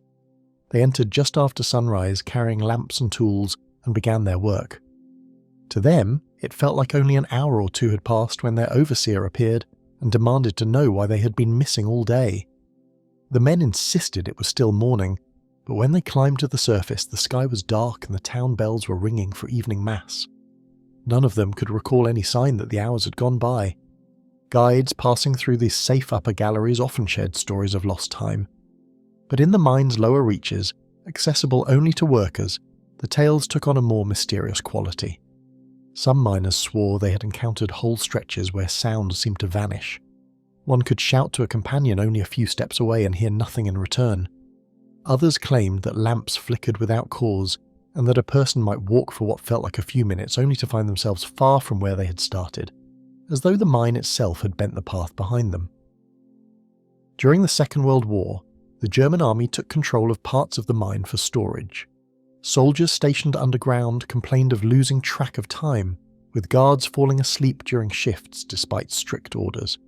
In one case, recorded in 1944, a pair of soldiers patrolling a corridor disappeared for nearly 12 hours. When they reappeared, they insisted they had only walked a short distance before turning back, and they seemed unaware that so many hours had slipped past. Their commanders dismissed the claims, yet other men admitted privately that watchers refused to keep proper time below, and no one liked being sent too deep into the galleries. Even after the war, when the mine became more a site of tourism than industry, the legends endured. Guides sometimes told visitors about groups that became separated in the tunnels. On more than one occasion, tourists vanished for hours before rejoining their group, often confused and insisting they had been wandering only a few minutes. The passages of salt all looked alike, making it easy to become disoriented, but the uncanny sense of time missing entirely was harder to explain. A student from Krakow University joined a small research team allowed to study the atmosphere in the lower levels in 1962. He recorded in his journal that after 2 hours of measurements, he felt as though his body was moving more slowly, his limbs heavy, and that his watch showed almost no time had passed. When he returned to the surface, more than 5 hours had gone by. His notes were later published in a university report, though officials attributed the experience to exhaustion and lack of natural light. Still, the student never returned to the mine. According to local legend, these stories painted the mine as a gateway between worlds. Old folk tales spoke of spirits who guarded the salt, and miners would sometimes leave offerings of bread or coins in hidden corners, asking for safe passage through the depths. It was said that those who ignored the custom risked being trapped in the mine's strange loops of time, wandering forever without reaching the surface again. In the late 20th century, as modern lighting and ventilation improved conditions, the reports of lost hours became less frequent, though they never disappeared entirely. A group of Italian tourists in 1985 claimed that while exploring a gallery, they heard bells tolling and saw figures in miners' uniforms pass down a side corridor. When they checked their watches, only minutes had passed, but their guide insisted they had been gone for over an hour. The figures were never found. The Wilicka mine remains today one of Poland's greatest treasures, celebrated for its artistry and history, and millions of visitors walk its corridors each year. Yet beneath the bright lights and polished tours, the deeper levels hold their silence. The salt has preserved chapels, carvings, and even the bodies of men who once worked there, keeping them as though untouched by time. Those who still whisper about the mine say that it is not only objects the salt protects, but also moments themselves suspended in hidden pockets where clocks refuse to move. Whether explained by the mine's confusion in the dark, by faulty mechanisms, or by something stranger, the feeling endures. To step into the heart of the Wilicka mine is to step into a world where time seems to falter, where minutes may stretch into hours or vanish without warning, and where the past waits quietly, sealed forever in stone. Darkness in the Colombian Andes. The miners who first descended into the coal tunnels of the Colombian Andes often spoke of a darkness unlike any other. The region near the town of Amaga had been mined for centuries, its mountains riddled with veins of coal that stretched deep beneath the earth. In the early 1900s, labourers would spend 12-hour shifts below the surface, carrying lamps and pickaxes, and many swore that the shadows around them seemed almost alive. Even when they held lanterns close, the walls would swallow the light, leaving long, twisting corridors where every sound echoed oddly. A miner named Pedro Escobar wrote in his journal in 1917 about a strange chill that swept through a gallery near the Rio Grande shaft. He described how the air seemed thicker than usual, and how his lamp flickered though there was no breeze. Escobar claimed he heard whispers that he could not trace to any human voice. He did not understand whether the voices came from men, from the mountain itself, or from something that had been trapped underground for decades. When he emerged hours later, he found his watch had stopped, and he insisted that only 10 minutes had passed. Though the surface town clock indicated nearly 3 hours, the mines in the Andes were treacherous, and accidents were frequent. In 1926, an explosion in the La Maria coal mine killed 15 workers, but survivors later reported strange phenomena in the aftermath. Miners who returned to the tunnels after the blast said they could hear the cries of men who had died decades earlier, calling for help from passages that had long since collapsed. Some claimed that the coal dust seemed to carry faint impressions of past labour, as though the walls themselves remembered the people who had spent their lives in them. One story persisted about a young man named Mateo Vargas, who worked in the mines in the 1930s. He reportedly vanished while descending a narrow shaft in the evening. His colleagues spent hours searching but could not find him. When he returned to the surface, covered in coal dust but unharmed, he told them that he'd been walking in tunnels that seemed to extend forever, passing galleries he'd never seen before. He swore that figures in old-fashioned miners' clothes had nodded at him, silent but unmistakably present. The miners whispered that he'd glimpsed the ghosts of those lost to the mountain over generations. The darkness of the Andes coal mines was not only physical. Miners spoke of time bending underground. In 1943, a foreman named Luis Herrera led a crew into a remote section near the San Jose shaft. They lit their lamps and descended, expecting only a few hours of work. When they returned to the surface, they were astonished to find that nearly a full day had passed. None of them remembered more than a short afternoon. Clocks, watches, and even sunlight seemed unreliable when the tunnels stretched too far into the mountain. In addition to lost time, strange sounds were common. Early reports from the 1950s mention a section near the abandoned shafts where lamps would suddenly extinguish and footsteps could be heard from empty corridors. Miners described feeling unseen presences brushing past them or standing close, though no one else was there. In 1957, a miner named Jose Rojas recounted to his family that he had descended alone to inspect a collapsed passage. He said he felt hands resting lightly on his shoulders, though he was certain he was the only person inside. When he looked behind, no one was visible. Legends grew around these experiences, blending with local traditions. The indigenous peoples of the Andes had long spoken of spirits who dwelled in the mountains, guardians of the earth and its treasures. Miners often left small offerings of food or trinkets at the entrances of tunnels, asking for protection from unseen forces. Some insisted that those who ignored these customs risked vanishing into the depths or becoming trapped in corridors that seemed to loop endlessly, walking in circles while the surface world moved on without them. A team from the National University of Columbia conducted studies in the Amaga mines in 1968. They monitored air pressure, temperature, and structural vibrations, attempting to understand why miners reported disorientation and lost time. While the data showed nothing unusual, many researchers admitted they could not explain why men felt the tunnels were longer than maps suggested, or why clocks occasionally stopped. One student wrote that descending into the lower galleries was like stepping into a different dimension, where normal rules of space and time did not apply. Accidents continued into the later decades. In 1982, a miner collapse trapped 3 miners for nearly 10 hours. When rescued, they reported that during their entrapment, the walls themselves seemed to hum, and shadowy figures moved just beyond the reach of their lamps. The rescuers noted that the miners' watches had stopped at different times, none of them matching the actual duration underground. For many, the incident only reinforced the belief that the Andes hid a darkness that went beyond coal and rock. Though equipped with the latest tools and safety measures, the mines cannot shake their long-standing aura of unease. Guides and geologists who venture into older abandoned sections often describe corridors that feel impossibly long and air that seems dense in certain galleries. Some report sudden drops in temperature, inexplicable echoes, and a persistent sense of being watched. While scientific explanations point to airflow patterns, acoustic anomalies, and human perception in dim light, miners continue to tell stories that suggest the mountains themselves hold secrets, memories of labour and loss that remain embedded in the earth. The Colombian Andes coal tunnels carry both history and myth. Generations of workers have laboured in their depths, leaving behind faint traces of humanity etched into the walls, dust and stone, the shadows that move strangely, the time that seems to pause, and the whispers that echo through empty galleries remind anyone who descends that this is a place where the line between the living and the lost is fragile.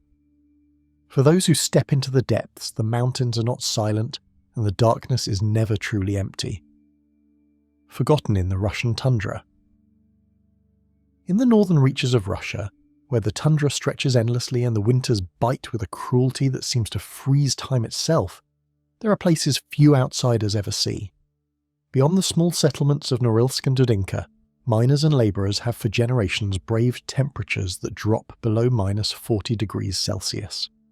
It was in these frozen lands that stories began circulating in the 1930s of men vanishing, not in blizzards or accidents, but in ways that could not be explained. Ivan Petrov, a geologist part of a 1935 exploration of nickel deposits, provided one of the first recorded accounts. Petrov wrote in his field notes about a camp near the Piasina River where his colleagues disappeared overnight. He claimed that when he awoke, one tent was completely empty, the belongings untouched, and footprints leading into the white void of the tundra stopped abruptly. Petrov and the remaining men searched for hours, finding nothing but an oppressive silence that seemed almost alive. The labourers who worked in these remote outposts often spoke of a sensation of being watched.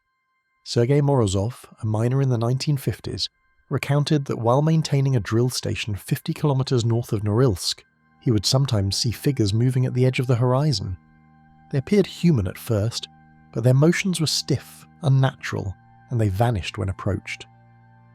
Morozov insisted that these were not hallucinations from the cold. Other men had reported the same sightings, often at precisely the same time of day. A tragic incident near the Katanga River in 1949 reinforced the idea that something in the tundra did not want people there.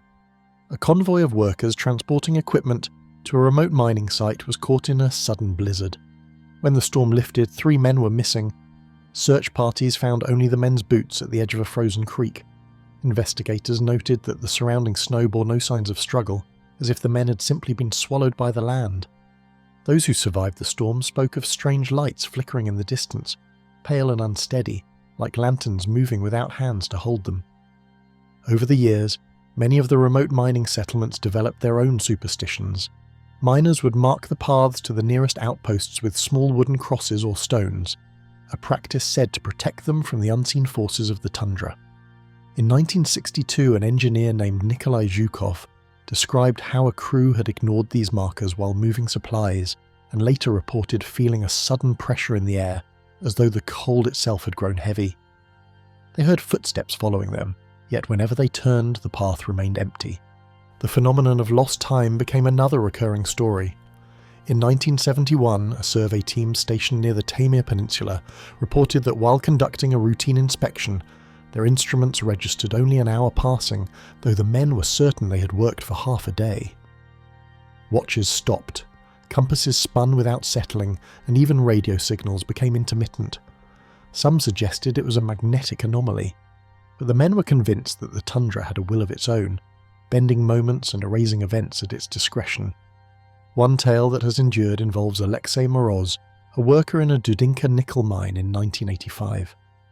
Alexei claimed he had walked alone along a frozen ridge to check for cracks in the ice. As he moved forward, the wind shifted, carrying whispers that sounded like the voices of men he had known long ago.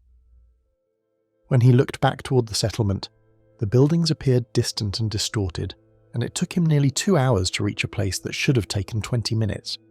He returned shaken, convinced that the tundra had pulled him into a corridor outside normal space. Even modern researchers who ventured into the region were not immune to the strangeness. In 1993, a team studying permafrost layers north of the Yenisei River reported that one of their members disappeared for several hours. When he reappeared, he could not explain where he had been, claiming only that he'd walked through tunnels of ice that seemed to extend forever. His colleagues noted that his boots were coated with a black dust they had never seen in the tundra, and temperature readings at his location were inexplicably higher than the surrounding area. With each passing decade, the stories only grew. Miners in deserted camps claimed they heard their names whispered in the night, footsteps echoing across frozen lakes, and shadowy figures lurking just beyond the glow of lanterns. In 2001, a small team maintaining a communications outpost near the Anabar River experienced a sudden radio silence that lasted 3 days. When contact returned, they reported that the frozen landscape had appeared to shift, with landmarks rearranged in ways that made the route back to the main settlement longer and more perilous. Scientific reasoning, blaming cold-related illusions, mirages, and magnetic disturbances, did little to dispel the enduring legends. In 2010, a documentary crew filming the tundra north of Norilsk recorded sounds in a supposedly empty area: faint shouting, the scraping of boots on ice, and the clatter of tools falling in tunnels that had not been used in decades. Locals insisted that those sounds belonged to the spirits of men who had worked, suffered, and vanished in the frozen depths, and that the tundra never truly released them. Those venturing into these northern regions continue to move with caution. Satellites and drones can map the surface, but the whispers and displacements that haunt the tundra remain beyond technology. Miners and engineers continue to tell the stories passed down by previous generations, warning that the northern ice is not merely a landscape of snow and rock. It is a place that remembers, a frozen archive of those forgotten by time, and anyone who wanders too far may find themselves swallowed by the silence, the cold, and the unyielding shadows of the Russian tundra. The wind across the tundra carries more than frost. It carries history, fear, and the unspoken presence of those who have vanished without a trace. Every hollow in the ice, every distant shimmer across a frozen lake is a reminder that this land has a memory older than the settlements and older than the mines. For those who work there, the tundra is never empty. Even when no one else is near, it watches, waits, and sometimes takes what it will. Shadows in Ghana's Ashanti Belt. In the heart of Ghana's Ashanti Belt, the land is thick with red soil and dense forests that hum with insects and the distant calls of birds. The small mining towns tucked among the hills are often invisible on most maps, but locals know every twist of the dirt roads, every creek that snakes past abandoned gold pits. In 1987, a young miner named Kwame Osei began working in a small operation near Obuasi, one of the oldest gold regions in the country. He and his friends would dig shafts that sometimes stretched over 30 meters underground, relying on lanterns and rudimentary tools, always cautious of the unstable rock above. Kwame remembered the first time he felt that something was not right. It was a humid morning in July, and he had descended into a narrow shaft with his friend Kojo. They had barely started removing the loose soil when a faint whisper seemed to drift from the walls of the tunnel. At first, Kwame thought it was the wind, but Kojo shook his head, listening intently. "It's like voices. People talking," Kojo murmured. They both froze, but the sound stopped as suddenly as it had come. No one else was nearby, and the only signs of life were the dripping water and their own breathing. Over the next several weeks, Kwame and the other miners reported similar experiences. Shadows appeared at the edges of their lantern light, moving just beyond the tunnel walls, impossible to approach. On August 14, 1987, one of the miners, a man named Badu, vanished while collecting samples near a partially collapsed shaft. His boots were found near the edge of the pit, but there was no trace of him in the surrounding forest. Those who'd worked with him swore that a low humming sound filled the air for several minutes afterward, a sound that seemed to come from everywhere and nowhere at once. The elders in the towns had stories that stretched back generations. They spoke of spirits tied to the land, guardians of the gold veins, who sometimes grew restless when the earth was disturbed. In the 1990s, a small team of geologists from Accra came to study the area, unaware of the local warnings. One evening, they set up camp near a shaft that had been abandoned for decades. Around midnight, their instruments began acting strangely. Radios crackled with voices in languages none of them understood, compasses spun wildly, and the temperature dropped sharply despite the humid night. Some of the men refused to go near the tunnels again, claiming that they had glimpsed figures moving through the mist outside their tents. The mining companies themselves documented odd occurrences as well. In 2002, a report from a gold company operating near the town of Kanongo noted several incidents of equipment being moved or sabotaged overnight, without explanation. Guards reported seeing shadows slipping between the trees, and miners spoke of hearing footsteps echoing deep in the shafts when no one else was present. Some of the more superstitious workers refused to enter certain tunnels after dark, insisting that the gold had a will of its own and that it demanded respect. In 2010, a more modern operation brought in heavy machinery and professional teams to explore deeper veins near Bekwai. The engineers dismissed the old stories at first, confident in their technology. But one afternoon, while drilling a particularly rich vein, a sudden collapse trapped 2 men for nearly 6 hours. Rescuers found them shaken but unharmed, insisting that during the collapse they had seen pale figures moving through the dust and heard urgent voices calling their names. They said it was not fear but something alive in the air, guiding them until the tunnel walls stabilized.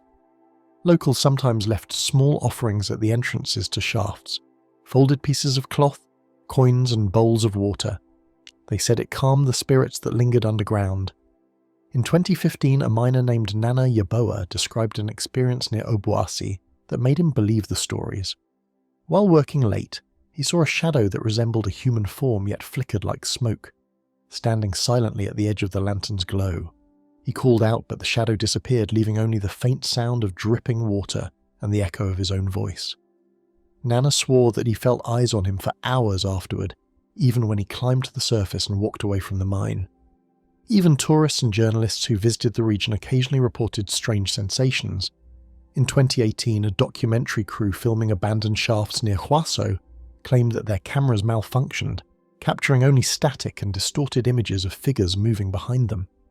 Crew members spoke of hearing faint whispers in the local dialect, as if the tunnels themselves were speaking. They left quickly, though several promised to return only to abandon the project after the next night revealed more shadows lurking just beyond the reach of their lanterns. For miners in the Ashanti belt, the shadows are a constant presence, a reminder that the land carries memory. Workers respect the stories, not purely out of fear but from experience. Gold veins that seem ordinary in daylight take on a different character after sunset. Even modern equipment cannot remove the feeling of eyes watching from the rock, or the sense that the tunnels themselves are alive. The small towns continue to carry the stories of whispers, hidden shadows, and miners who disappeared without a trace. On market days in Obuasi and Bekwai, old men tell tales of men who disappeared while digging the richest veins, and young miners nod in quiet agreement, sharing stories of shadows glimpsed at the edges of lantern light. The local authorities rarely investigate, believing that these occurrences are part of the land's history and should be respected, not disturbed. In the Ashanti belt, the land has a voice. though it cannot be heard easily. It murmurs in tunnels, flickers in shadows, and moves where the eye cannot see. Miners learn to work alongside it, leaving small offerings, walking carefully through shafts, and speaking softly to the air around them.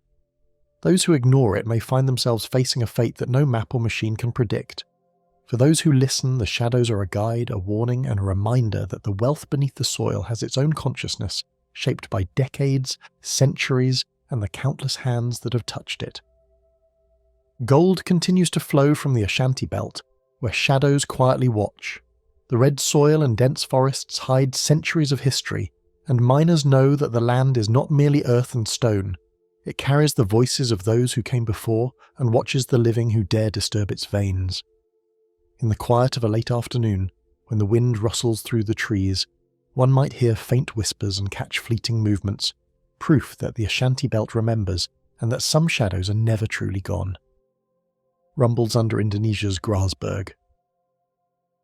In the highlands of Papua, the Grasberg mine stretches like a scar across the mountains, one of the largest gold and copper mines in the world. The roads leading to the site wind through misty valleys and steep cliffs, often shrouded in clouds that hang low over the jungle. Locals remember when the mine first expanded rapidly in the 1990s, bringing in heavy machinery, helicopters, and foreign engineers. In the village of Tembagapura, a small settlement near the mine, elders told stories of sudden rumbles that shook their homes long before the machines arrived, as if the mountain itself was stirring. In 1997, a young engineer named Arif Santoso arrived at Grasberg to work in one of the copper tunnels. He recalled his first descent vividly. The air was thick with dust, the scent of wet rock sharp and metallic, and the echoes of machinery bounced off the walls. While inspecting a newly blasted section, he felt a vibration that seemed too deep to be from drills. It started as a low hum, a resonance that grew into a tremor that ran through the soles of his boots. The other workers joked about the mountain's growl, but Arif could feel a tension in the rock, a warning that something beneath their feet was awake. The rumbles grew more noticeable in the following years. In March 2003, a small group of miners reported feeling the ground shake without warning while working in Block C, one of the mine's most active copper shafts. Tools rattled and dust fell from the tunnel ceiling, but no equipment failure was recorded. One of the miners, Dedi, swore he saw the tunnel walls ripple, like the mountain itself was breathing. Supervisors dismissed it as tremors caused by nearby blasting, yet the experienced miners shook their heads, insisting it was different, deeper, almost alive. The surrounding communities were not immune to the effects of the mine.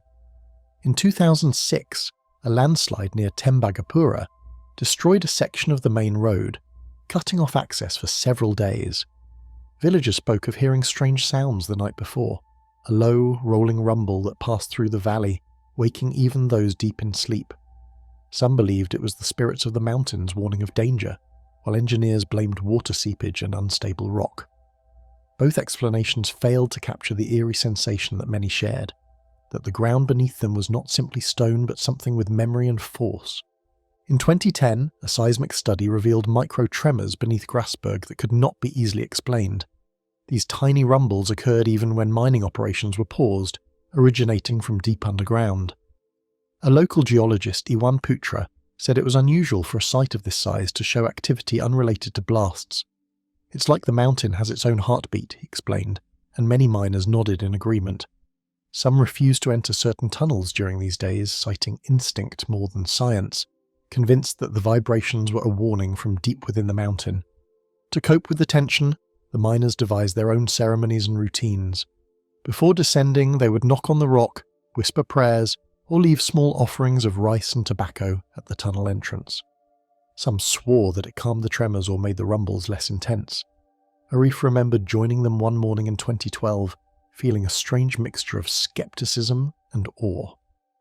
The vibration started again just as they were entering a new shaft, and for a moment he hesitated. He heard the faint hum in the walls, and a shiver ran down his spine. By midday the rumbling subsided, leaving a heavy silence, as if the mountain had acknowledged their respect. In 2015, a landslide triggered by heavy rains buried part of a mining road near the southern edge of Grasberg. Workers described hearing a deep, continuous rumble hours before the collapse, one that travelled through the rocks, water and soil alike. Helicopters circled above, searching for survivors, while villagers from surrounding settlements spoke of a shadowed cloud that hung over the mountain, moving unnaturally, as if it carried sound with it. For weeks afterward, the locals avoided the area at night, insisting that the mountain's hum had a presence of its own, watching and waiting. Journalists who visited the mine also noted unusual phenomena. In 2017, a team documenting the expansion of Grasberg observed their cameras shaking slightly while recording, even when no wind or equipment was near. Microphones captured faint, low-frequency sounds that no human could hear without amplification. One crew member, a cameraman named Rizal, claimed that he felt the vibrations in his chest before he ever saw the movement in the footage. "It's alive," he said quietly, and no one in the group disagreed. Miners still working in the deep tunnels say the rumbles are constant companions. The mountain is a living presence beneath the machines and concrete, a silent observer of decades of labour. Arif, now in his 50s, recalls the long nights when the hum seemed to guide them through the dark passages, almost like a pulse, a rhythm they could sense but never fully interpret. The older workers claim it is the spirit of the land protecting its wealth while warning those who take it too carelessly. Even with modern technology, Grasberg retains an unpredictable character.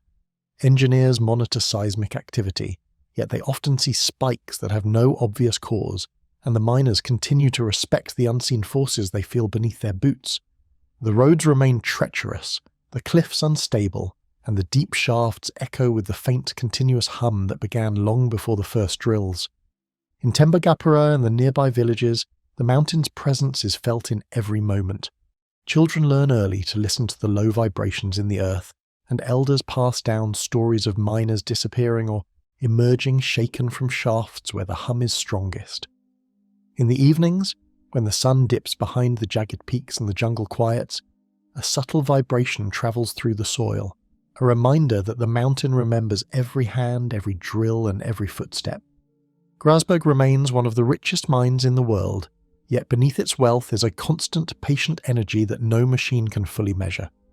The rumbles under its peaks are a quiet warning, a force older than any operational contract, echoing through the tunnels, valleys, and dense forests that surround it.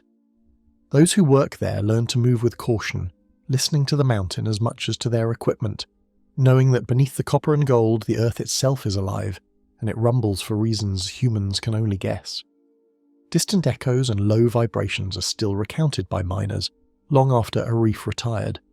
They whisper stories of tunnels that shift subtly, of rock faces that seem to breathe, and of the mountain's hum that guides or warns them. Grasberg's wealth is undeniable, but the presence beneath it is undeniable too.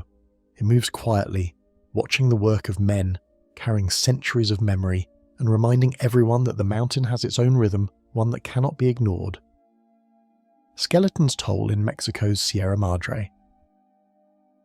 The Sierra Madre Mountains stretch across Mexico like a series of jagged teeth, their slopes thick with pine and oak, valleys shadowed and winding.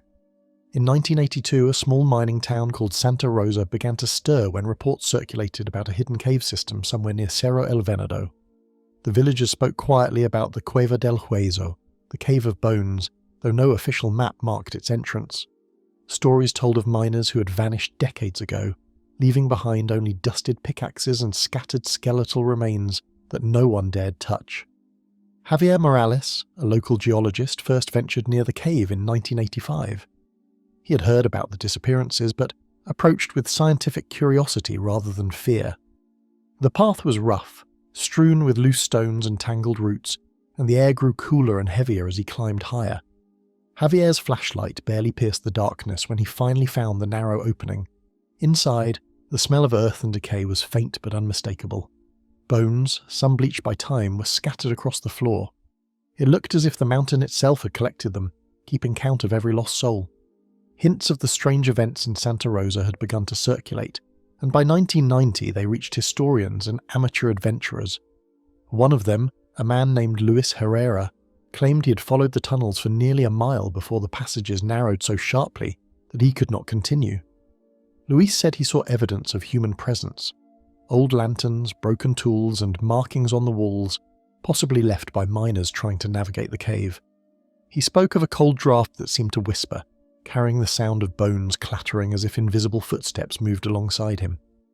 The toll of the cave became clearer in 1993 when a team of local miners reported losing 2 of their own during a charcoal excavation near the mountainside. They had gone down a natural shaft they believed was empty, but hours later, only one emerged. The survivor, Pedro, spoke of a narrow ledge that collapsed beneath him, revealing a room filled with skeletons piled against one another. He described a sensation of being watched, a pressure that made the hairs on his neck stand on end. The team refused to return, leaving the cave's secrets undisturbed, and the authorities dismissed the incident as an accident, though villagers whispered of something older than human misfortune. Come 1998, the Sierra Madre had taken on a new identity in local law, La Sombra de los Huesos, the shadow of bones. Researchers visiting the area noted unusual air currents in certain tunnels and temperature drops that occurred without reason. Javier Morales returned that year to measure the cave's stability.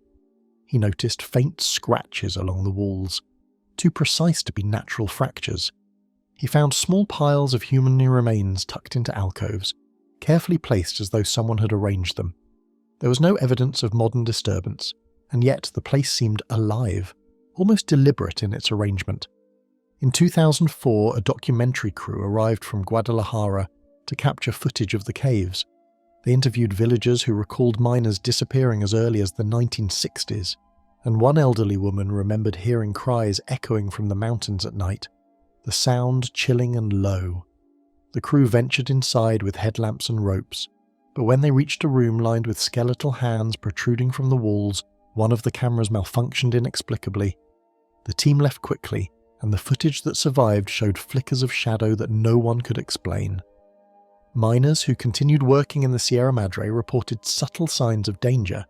Tunnels that appeared solid would collapse without warning. Tools would vanish only to be found days later in corners of the cave far from where they were left. In 2008, a man named Esteban recounts his encounter near the deepest chamber. The floor gave way under him, and he fell onto a pile of bones. He felt something move beneath the surface, as if the skeletons themselves were pressing against him. Esteban barely escaped with his life, and he refused to speak of the incident for months, fearing that the mountain might hear his words.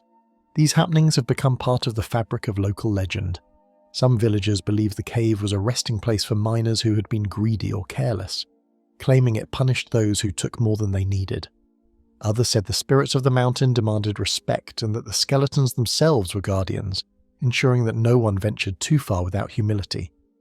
Children were warned never to stray near the high cliffs, and older villagers told stories of eerie lights flickering inside the cave during certain nights in December and January. In 2012, a team of archaeologists entered the cave system to document the remains and map the tunnels. They discovered evidence suggesting the cave had been used for hundreds of years, long before the modern mining operations. Some bones appeared centuries old, with no sign of tools or artifacts that could link them to contemporary miners. Javier Morales, then approaching 70, observed the faint indentations along the walls, small handprints pressed into stone. He speculated they might have been left by early workers or perhaps travellers, but he could not explain the alignment or pattern of the skeletal piles. The cave still throws a shadow over Santa Rosa, even today. Miners avoid the deeper passages, and hikers steer clear of the cliffs where wind carries faint rattling sounds. Visitors report a heavy, almost tangible weight in the air, a presence that makes speaking aloud feel unnatural. Some claim that at twilight, when the sun dips behind Cerro El Venado, the bones shimmer slightly in the dim light, though no one can get close enough to see for certain. The mountain continues to claim a quiet toll. Those who venture inside often return pale and shaken, carrying stories of narrow escapes and cold drafts that feel like fingers brushing their necks. Even with careful mapping and modern equipment, the caves resist complete understanding. Javier Morales, now retired, recalls each visit with a mix of awe and fear, remembering the first glimpse of bones pressed into the shadows and the persistent sensation of being measured, watched, and judged. The labyrinth of the Sierra Madre has largely resisted exploration, echoing with the memory of miners lost through the decades, or centuries. It is a place where the earth seems alive, and every skeleton carries a story that refuses to fade. Travellers, researchers and locals alike understand that the mountain keeps its secrets, and that the toll it exacts is both physical and spiritual. It waits quietly, a shadow among peaks, and the bones within are reminders that the Sierra Madre is not just stone and forest, but a keeper of those who dared to enter and never left. The Phantom Engineer of Nevada. In the dry heat of Nevada's Black Rock Desert, an abandoned train yard stretches across miles of cracked earth, rusting rails disappearing into the horizon. The yard had once been part of the Western Pacific Railroad, a bustling hub in the early 1900s, but by the 1950s it was mostly deserted. Locals in Gerlach and nearby towns spoke in hushed tones about strange occurrences among the old engines, and the name the Phantom Engineer began to appear in whispered stories. People said a solitary figure, dressed in oil-stained overalls and a soot-streaked cap, appeared at night, tending to locomotives that had not run in decades. Henry Caldwell, retired from the railroad, claimed his first sighting of the engineer in 1962. He was camping near the old yard when he heard the distant chug of a locomotive. At first he thought it was a passing freight train, but the sound grew louder, unnatural in the empty desert. Through the dim moonlight, he saw a figure standing on the platform of an engine numbered 374, adjusting levers and wiping the windows with a rag that seemed decades old. Henry shouted, but the figure turned slowly, and Henry could see no face, only a shadow beneath the cap. The train did not move, yet Henry felt the vibration of wheels against tracks as though it were alive. The unfolding events had hardened into a saga by 1970. Miners and travellers reported seeing the engineer on nights when fog rolled low across the desert, unusual for that region. One man, Carlos Mendez, a maintenance worker for a nearby power line, described hearing the hissing of steam and the clanking of pistons, even though no engine had operated there for years. He claimed the figure approached him silently, a wrench in one hand, eyes hidden in shadow, and then vanished as the desert wind swept across the rails. People laughed, calling it a desert mirage or heat stroke, but the reports were too consistent to ignore. With cameras and flashbulbs, a group of amateur photographers explored the yard in 1978, hoping to gather evidence. They left with blurred images of a man on a locomotive, details smudged as if the camera could not quite focus on him. One photograph showed the engineer stepping down from the engine, but the ground around him left no footprints. The photographers swore the temperature dropped suddenly during the shoot, and one of them, a young woman named Alice Reardon, said she could hear faint whistling like an old steam whistle calling across the desert. Railroad historians tried to trace the figure to a real person. Records showed that in 1913, an engineer named Thomas Whitaker had worked in the area. He was known for his meticulous care of locomotives and was respected by colleagues for never missing a shift. In 1922, Whitaker vanished without explanation during a supply run across the Black Rock Desert. Some thought he'd fallen into the desert, lost in the endless sand and scrub, but no body was ever found. Over the years, the disappearance became linked to the sightings, and locals began calling the figure the Phantom Engineer. In the 1980s, the sightings grew stranger. Trucks and vehicles entering the yard would stall without reason. Drivers reported hearing the screech of brakes and the puff of steam, though no trains were near. A man named Samuel Ortega, a long-haul trucker, described seeing the engineer walk along the rails with a lantern in one hand and a notebook in the other. When Samuel tried to speak to him, the figure vanished in the desert haze, leaving only the faint scent of oil and coal. The railroad tracks, which should have been corroded and unstable, appeared newly polished in the morning light, as if the engineer had been working through the night. A local teenager named Miguel Alvarez rode his bike past the yard at dusk in 1991. He saw the Phantom Engineer inspecting the cab of a locomotive, moving levers with precision. Miguel stopped, fascinated and terrified, and the figure looked at him. Miguel remembered feeling an unspoken warning, a sense that the engineer demanded respect and silence. When he blinked, the figure was gone, and only a thin trail of smoke lingered where the cab doors had been. Miguel swore the engine had shivered as if alive. The legend gained national attention in 2002 when a radio station in Reno aired a story about multiple sightings over decades. Listeners called in with their experiences, describing the same figure in overalls, performing impossible repairs, or walking along rails that hadn't seen use in decades. One caller claimed he saw the engineer tending to a train during a sandstorm, and the train emitted a glow that lit the storm in orange light. The radio segment concluded with a historian noting Thomas Whitaker's disappearance, linking past and present in ways that fascinated and unnerved the audience. Even into the 2010s, sightings continued. A man named Ricardo Torres, a park ranger responsible for the area near the Black Rock Desert, reported seeing a faint figure checking engines during a moonless night in 2014.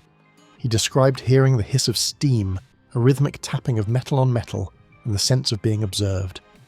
When he moved closer, the figure vanished, leaving tracks in the sand that disappeared minutes later as the wind swept them away. Ricardo said he did not feel fear but an odd respect, as if witnessing someone fulfilling a duty that transcended life itself. The yard remains abandoned but alive in stories.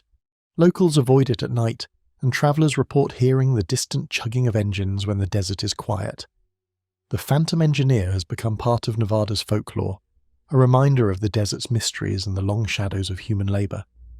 Some nights, when the wind carries the sound of distant rails, it is said that Thomas Whitaker still patrols the trains he once loved, keeping them in order, ensuring no engine is left neglected. A presence both solemn and precise is how he's described by those who have seen him. The figure never harms, but he demands attention, a silent guardian of machines that have long since ceased to carry passengers or freight. The Black Rock Desert, harsh and unwelcoming, seems to recognise him, the sand shifting around his paths and the tracks remaining unnaturally maintained. Visitors who venture too close often leave with the same uneasy sensation, that the desert has a memory, and the phantom engineer ensures it is never forgotten. Caution marks the steps of historians, explorers, and curious travellers who enter the yard even today. The rails, cracked and rusted in places, still echo with phantom sounds, a heartbeat of history preserved in a spectral form. And while no one can prove the engineer is real, those who glimpse him cannot dismiss the feeling of a watchful figure, tirelessly performing duties assigned long ago, a ghostly presence that honours the desert and the locomotives it once carried. The vanishing miners of North Mara. In the dense, humid hills of northwest Tanzania, near the Mara River, lies the North Mara gold mine, a site of both immense wealth and profound tragedy. While the mine has contributed significantly to Tanzania's economy, it has also become a focal point for a series of disturbing events that have left the surrounding communities in fear and disbelief. The stories that emerge from this region are not just about gold, but about lives lost and the silence that follows. A grim sequence of deaths and vanishings linked to the mine has haunted villagers for years. Individuals, often artisanal miners or those scavenging for leftover gold, have vanished without a trace. In some instances, the bodies were later found under mysterious circumstances, showing signs of torture or execution-style killings.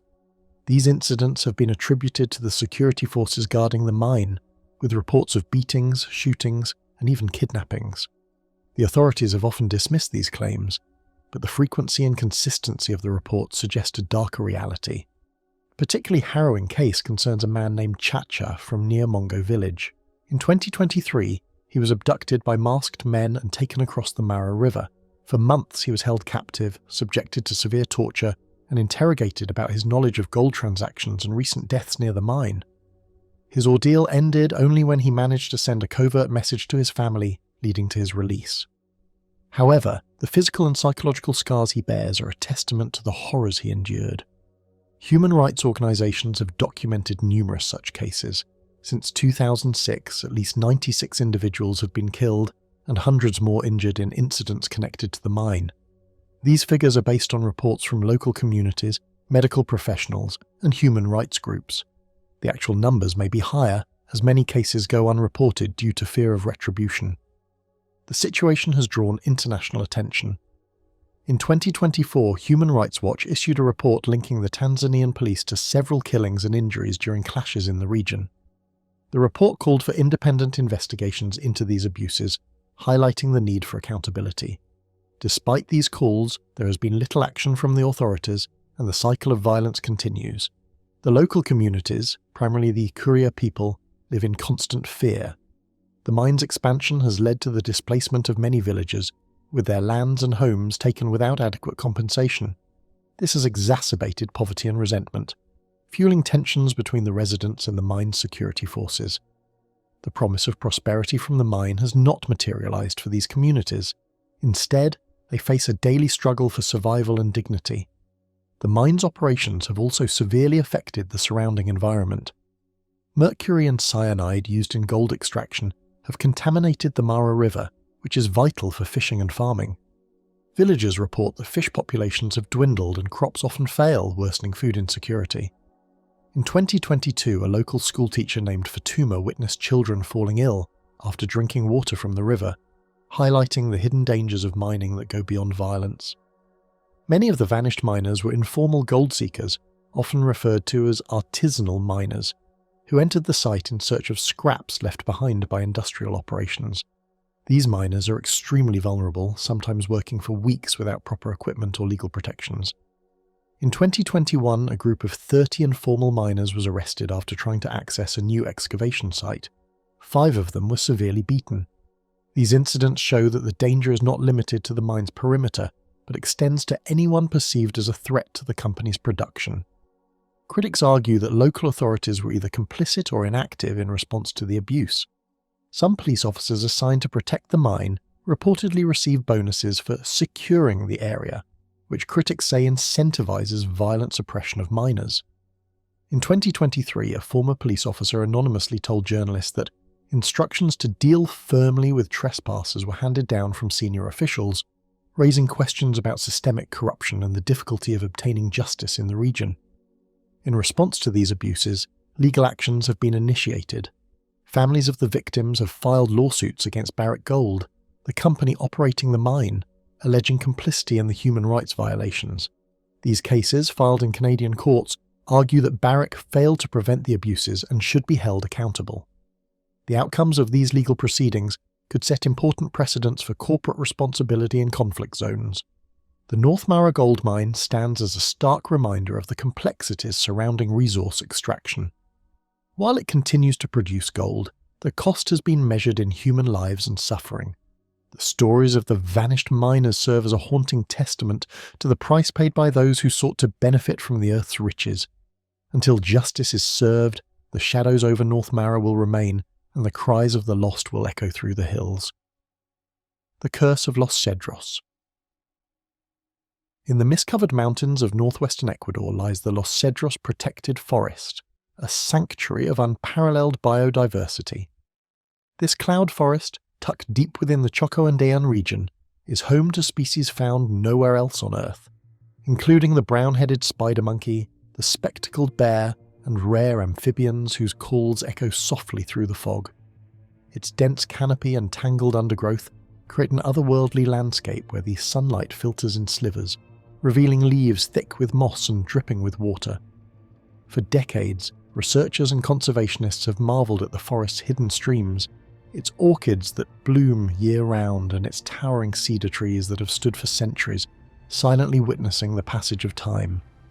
Beyond its natural beauty, Los Cedros plays a critical role in sustaining human life. Local communities rely on its waters for drinking, irrigation and livestock, and the forest helps regulate rainfall and soil quality in the surrounding highlands. Farmers in nearby villages often speak of the forest as a living guardian, a presence that both provides and protects. However, this delicate balance has been under constant threat. In 2019, a coalition of local communities and environmental organizations launched a legal challenge against the Ecuadorian government after mining concessions were granted in parts of Los Cedros. The plaintiffs warned that the extraction of gold and other minerals would irreversibly harm the forest's fragile ecosystems, endanger endemic species, and contaminate the waterways vital to both people and wildlife. The legal battle was long and contentious. Environmental groups presented years of research, documenting rare species such as the giant glass frog and endangered orchids, alongside hydrological studies showing the potential impacts on water supply. Local elders testified about ancestral knowledge, recounting stories of the forest as a sacred place, and detailing the subtle ways the land and its creatures maintained balance. In court, lawyers argued not only on environmental grounds, but also invoked Ecuador's constitution, which recognises the rights of nature itself. This concept, known locally as derechos de la naturaleza, framed the forest not merely as property to be exploited but as a living entity deserving legal protection. In 2021, Ecuador's Constitutional Court delivered a landmark ruling. The judges declared that mining within Los Cedros would violate the forest's rights, emphasising the legal and moral responsibility to protect its ecosystems. This decision was unprecedented, setting a legal precedent that nature could hold enforceable rights against human exploitation. While the ruling halted formal mining concessions, it also highlighted an unsettling reality. Enforcement in remote cloud forests is exceptionally difficult. Rangers and government inspectors struggle to monitor vast, rugged terrain where illegal mining continues under the cover of mist and dense foliage. Small-scale miners, often motivated by economic necessity, operate clandestinely, digging pits and sluicing waterways, threatening the delicate balance that the court sought to protect. Scientific studies have shown that even limited mining can have catastrophic ripple effects in the forest. Sedimentation from runoff can choke streams, killing amphibians and fish that form the base of the food chain. Heavy metals, including mercury used in gold extraction, accumulate in water and soil, infiltrating plants and the animals that depend on them. Researchers who have visited Los Cedros report evidence of abandoned mining pits, damaged trails, and chemical residues, painting a sobering picture of how quickly human activity can disrupt ecosystems that have existed for millennia. Conservationists argue that every disturbance, no matter how small, compounds over time, eroding the forest's resilience against climate change and disease outbreaks. Despite these challenges, hope persists. Conservationists and local communities have established a network of surveillance and research stations within Los Cedros, working tirelessly to document species, patrol boundaries, and engage with miners to explore sustainable alternatives. Some initiatives provide training in ecotourism, agroforestry, and sustainable harvesting of forest products, creating livelihoods that reduce the temptation to mine illegally. In 2022, researchers recorded the return of several rare bird species in areas once threatened by human activity, suggesting that with careful management, recovery is possible. These small victories, though fragile, illustrate the potential of combining science, local knowledge, and legal frameworks to protect one of Ecuador's most treasured natural spaces. The cultural dimension of Los Cedros is often overlooked, but no less important. For generations, indigenous communities have regarded the forest as a repository of spiritual power and knowledge. Ceremonies and rituals mark the cycles of the moon and seasons, and stories passed down orally describe encounters with creatures and spirits that embody the forest's mysteries. These traditions foster a sense of stewardship, an understanding that the land is not just a resource to exploit but a partner to live alongside. Anthropologists who have worked in the region note that integrating these perspectives into modern conservation strategies has strengthened local commitment to protecting the forest. Even with legal recognition and community support, the pressure from external interests remains relentless. Corporations seeking mineral wealth often lobby for legislative changes, while global demand for gold and rare earth elements continues to rise. Each year brings new proposals, threats, and challenges, reminding observers that the struggle to protect Los Cedros is far from over. Meanwhile, climate change adds a silent but profound threat. Altered rainfall patterns, rising temperatures, and shifting cloud cover can affect species reproduction, water cycles, and forest health, compounding the stress caused by human activity. Los Cedros stands as both a symbol of hope and a warning. Its moss-laden branches, hidden waterfalls, and rare creatures testify to the richness and fragility of the natural world. The forest story is not just about biodiversity. It is about law, culture, and the difficult decisions societies must make when development collides with conservation. Scientists, lawyers, and local communities continue to document, defend, and study this remarkable ecosystem, aware that each action carries weight. Protecting Los Cedros requires vigilance, commitment, and imagination. A recognition that the future of the forest and the species within it depends on humanity choosing restraint and respect over short-term gain. The Inferno of Kinross. In the early hours of September 18, 1923, a thin layer of smoke rose over the Kinross gold mine in South Africa, barely noticeable against the pale dawn. Miners arrived before sunrise, their lamps and pickaxes ready, unaware that within hours the mine would become a site of one of the deadliest fires in the country's history. Kinross had always been a difficult mine to work, known for its deep shafts and narrow passages, and engineers had struggled to maintain proper ventilation. That morning a spark, its origin never fully determined, ignited a mass of coal dust, and the fire spread with terrifying speed. By 7 a.m, smoke and flames had filled the main shafts. Miners trapped below shouted and pounded on metal walls, their cries echoing through tunnels already thick with heat. Supervisors tried to organize an evacuation, but the smoke was so dense that many could not see a meter in front of them. Rescue teams stationed near the entrance scrambled to bring in hoses and air pumps, but the fire's ferocity made it impossible to reach everyone immediately. News of the inferno travelled quickly through nearby towns, and by noon, journalists and officials had arrived, documenting the chaos and loss. The official report later listed 123 miners dead, though some historians believe the true number was higher. Many bodies were never recovered, swallowed by collapsed tunnels or consumed by flames. Among the victims were men like Peter van der Merwe, a 28-year-old father of 3, who had worked in the mine since he was 15. His youngest child, Anna, would later recount stories of her father's bravery, describing how he had tried to lead a group of co-workers towards safety before vanishing into the smoke. Survivors spoke of seeing colleagues fall one by one, of the unbearable heat that seared through their clothes and burned their lungs, and of the bitter realization that some would never escape. The disaster prompted immediate scrutiny of mining safety regulations. In 1924, the South African government passed stricter guidelines for ventilation, fireproofing, and emergency exits, citing Kinross as a grim example of what could happen when precautions failed. Yet, even decades later, miners spoke of lingering doubts about enforcement. Many claimed that safety rules existed on paper but were often ignored in practice, and the memory of Kinross haunted workers, particularly those in nearby goldfields. Families passed down stories of the inferno, warning children never to underestimate the dangers beneath the surface, and miners developed superstitions about certain tunnels that were said to carry the smell of fire. Rescue and recovery efforts at Kinross were slow and dangerous. They lowered ropes and ladders into unstable tunnels, marking paths with chalk to avoid losing their way. Some survivors recounted hearing faint tapping signals from miners trapped deep underground, holding on to life until rescuers could reach them.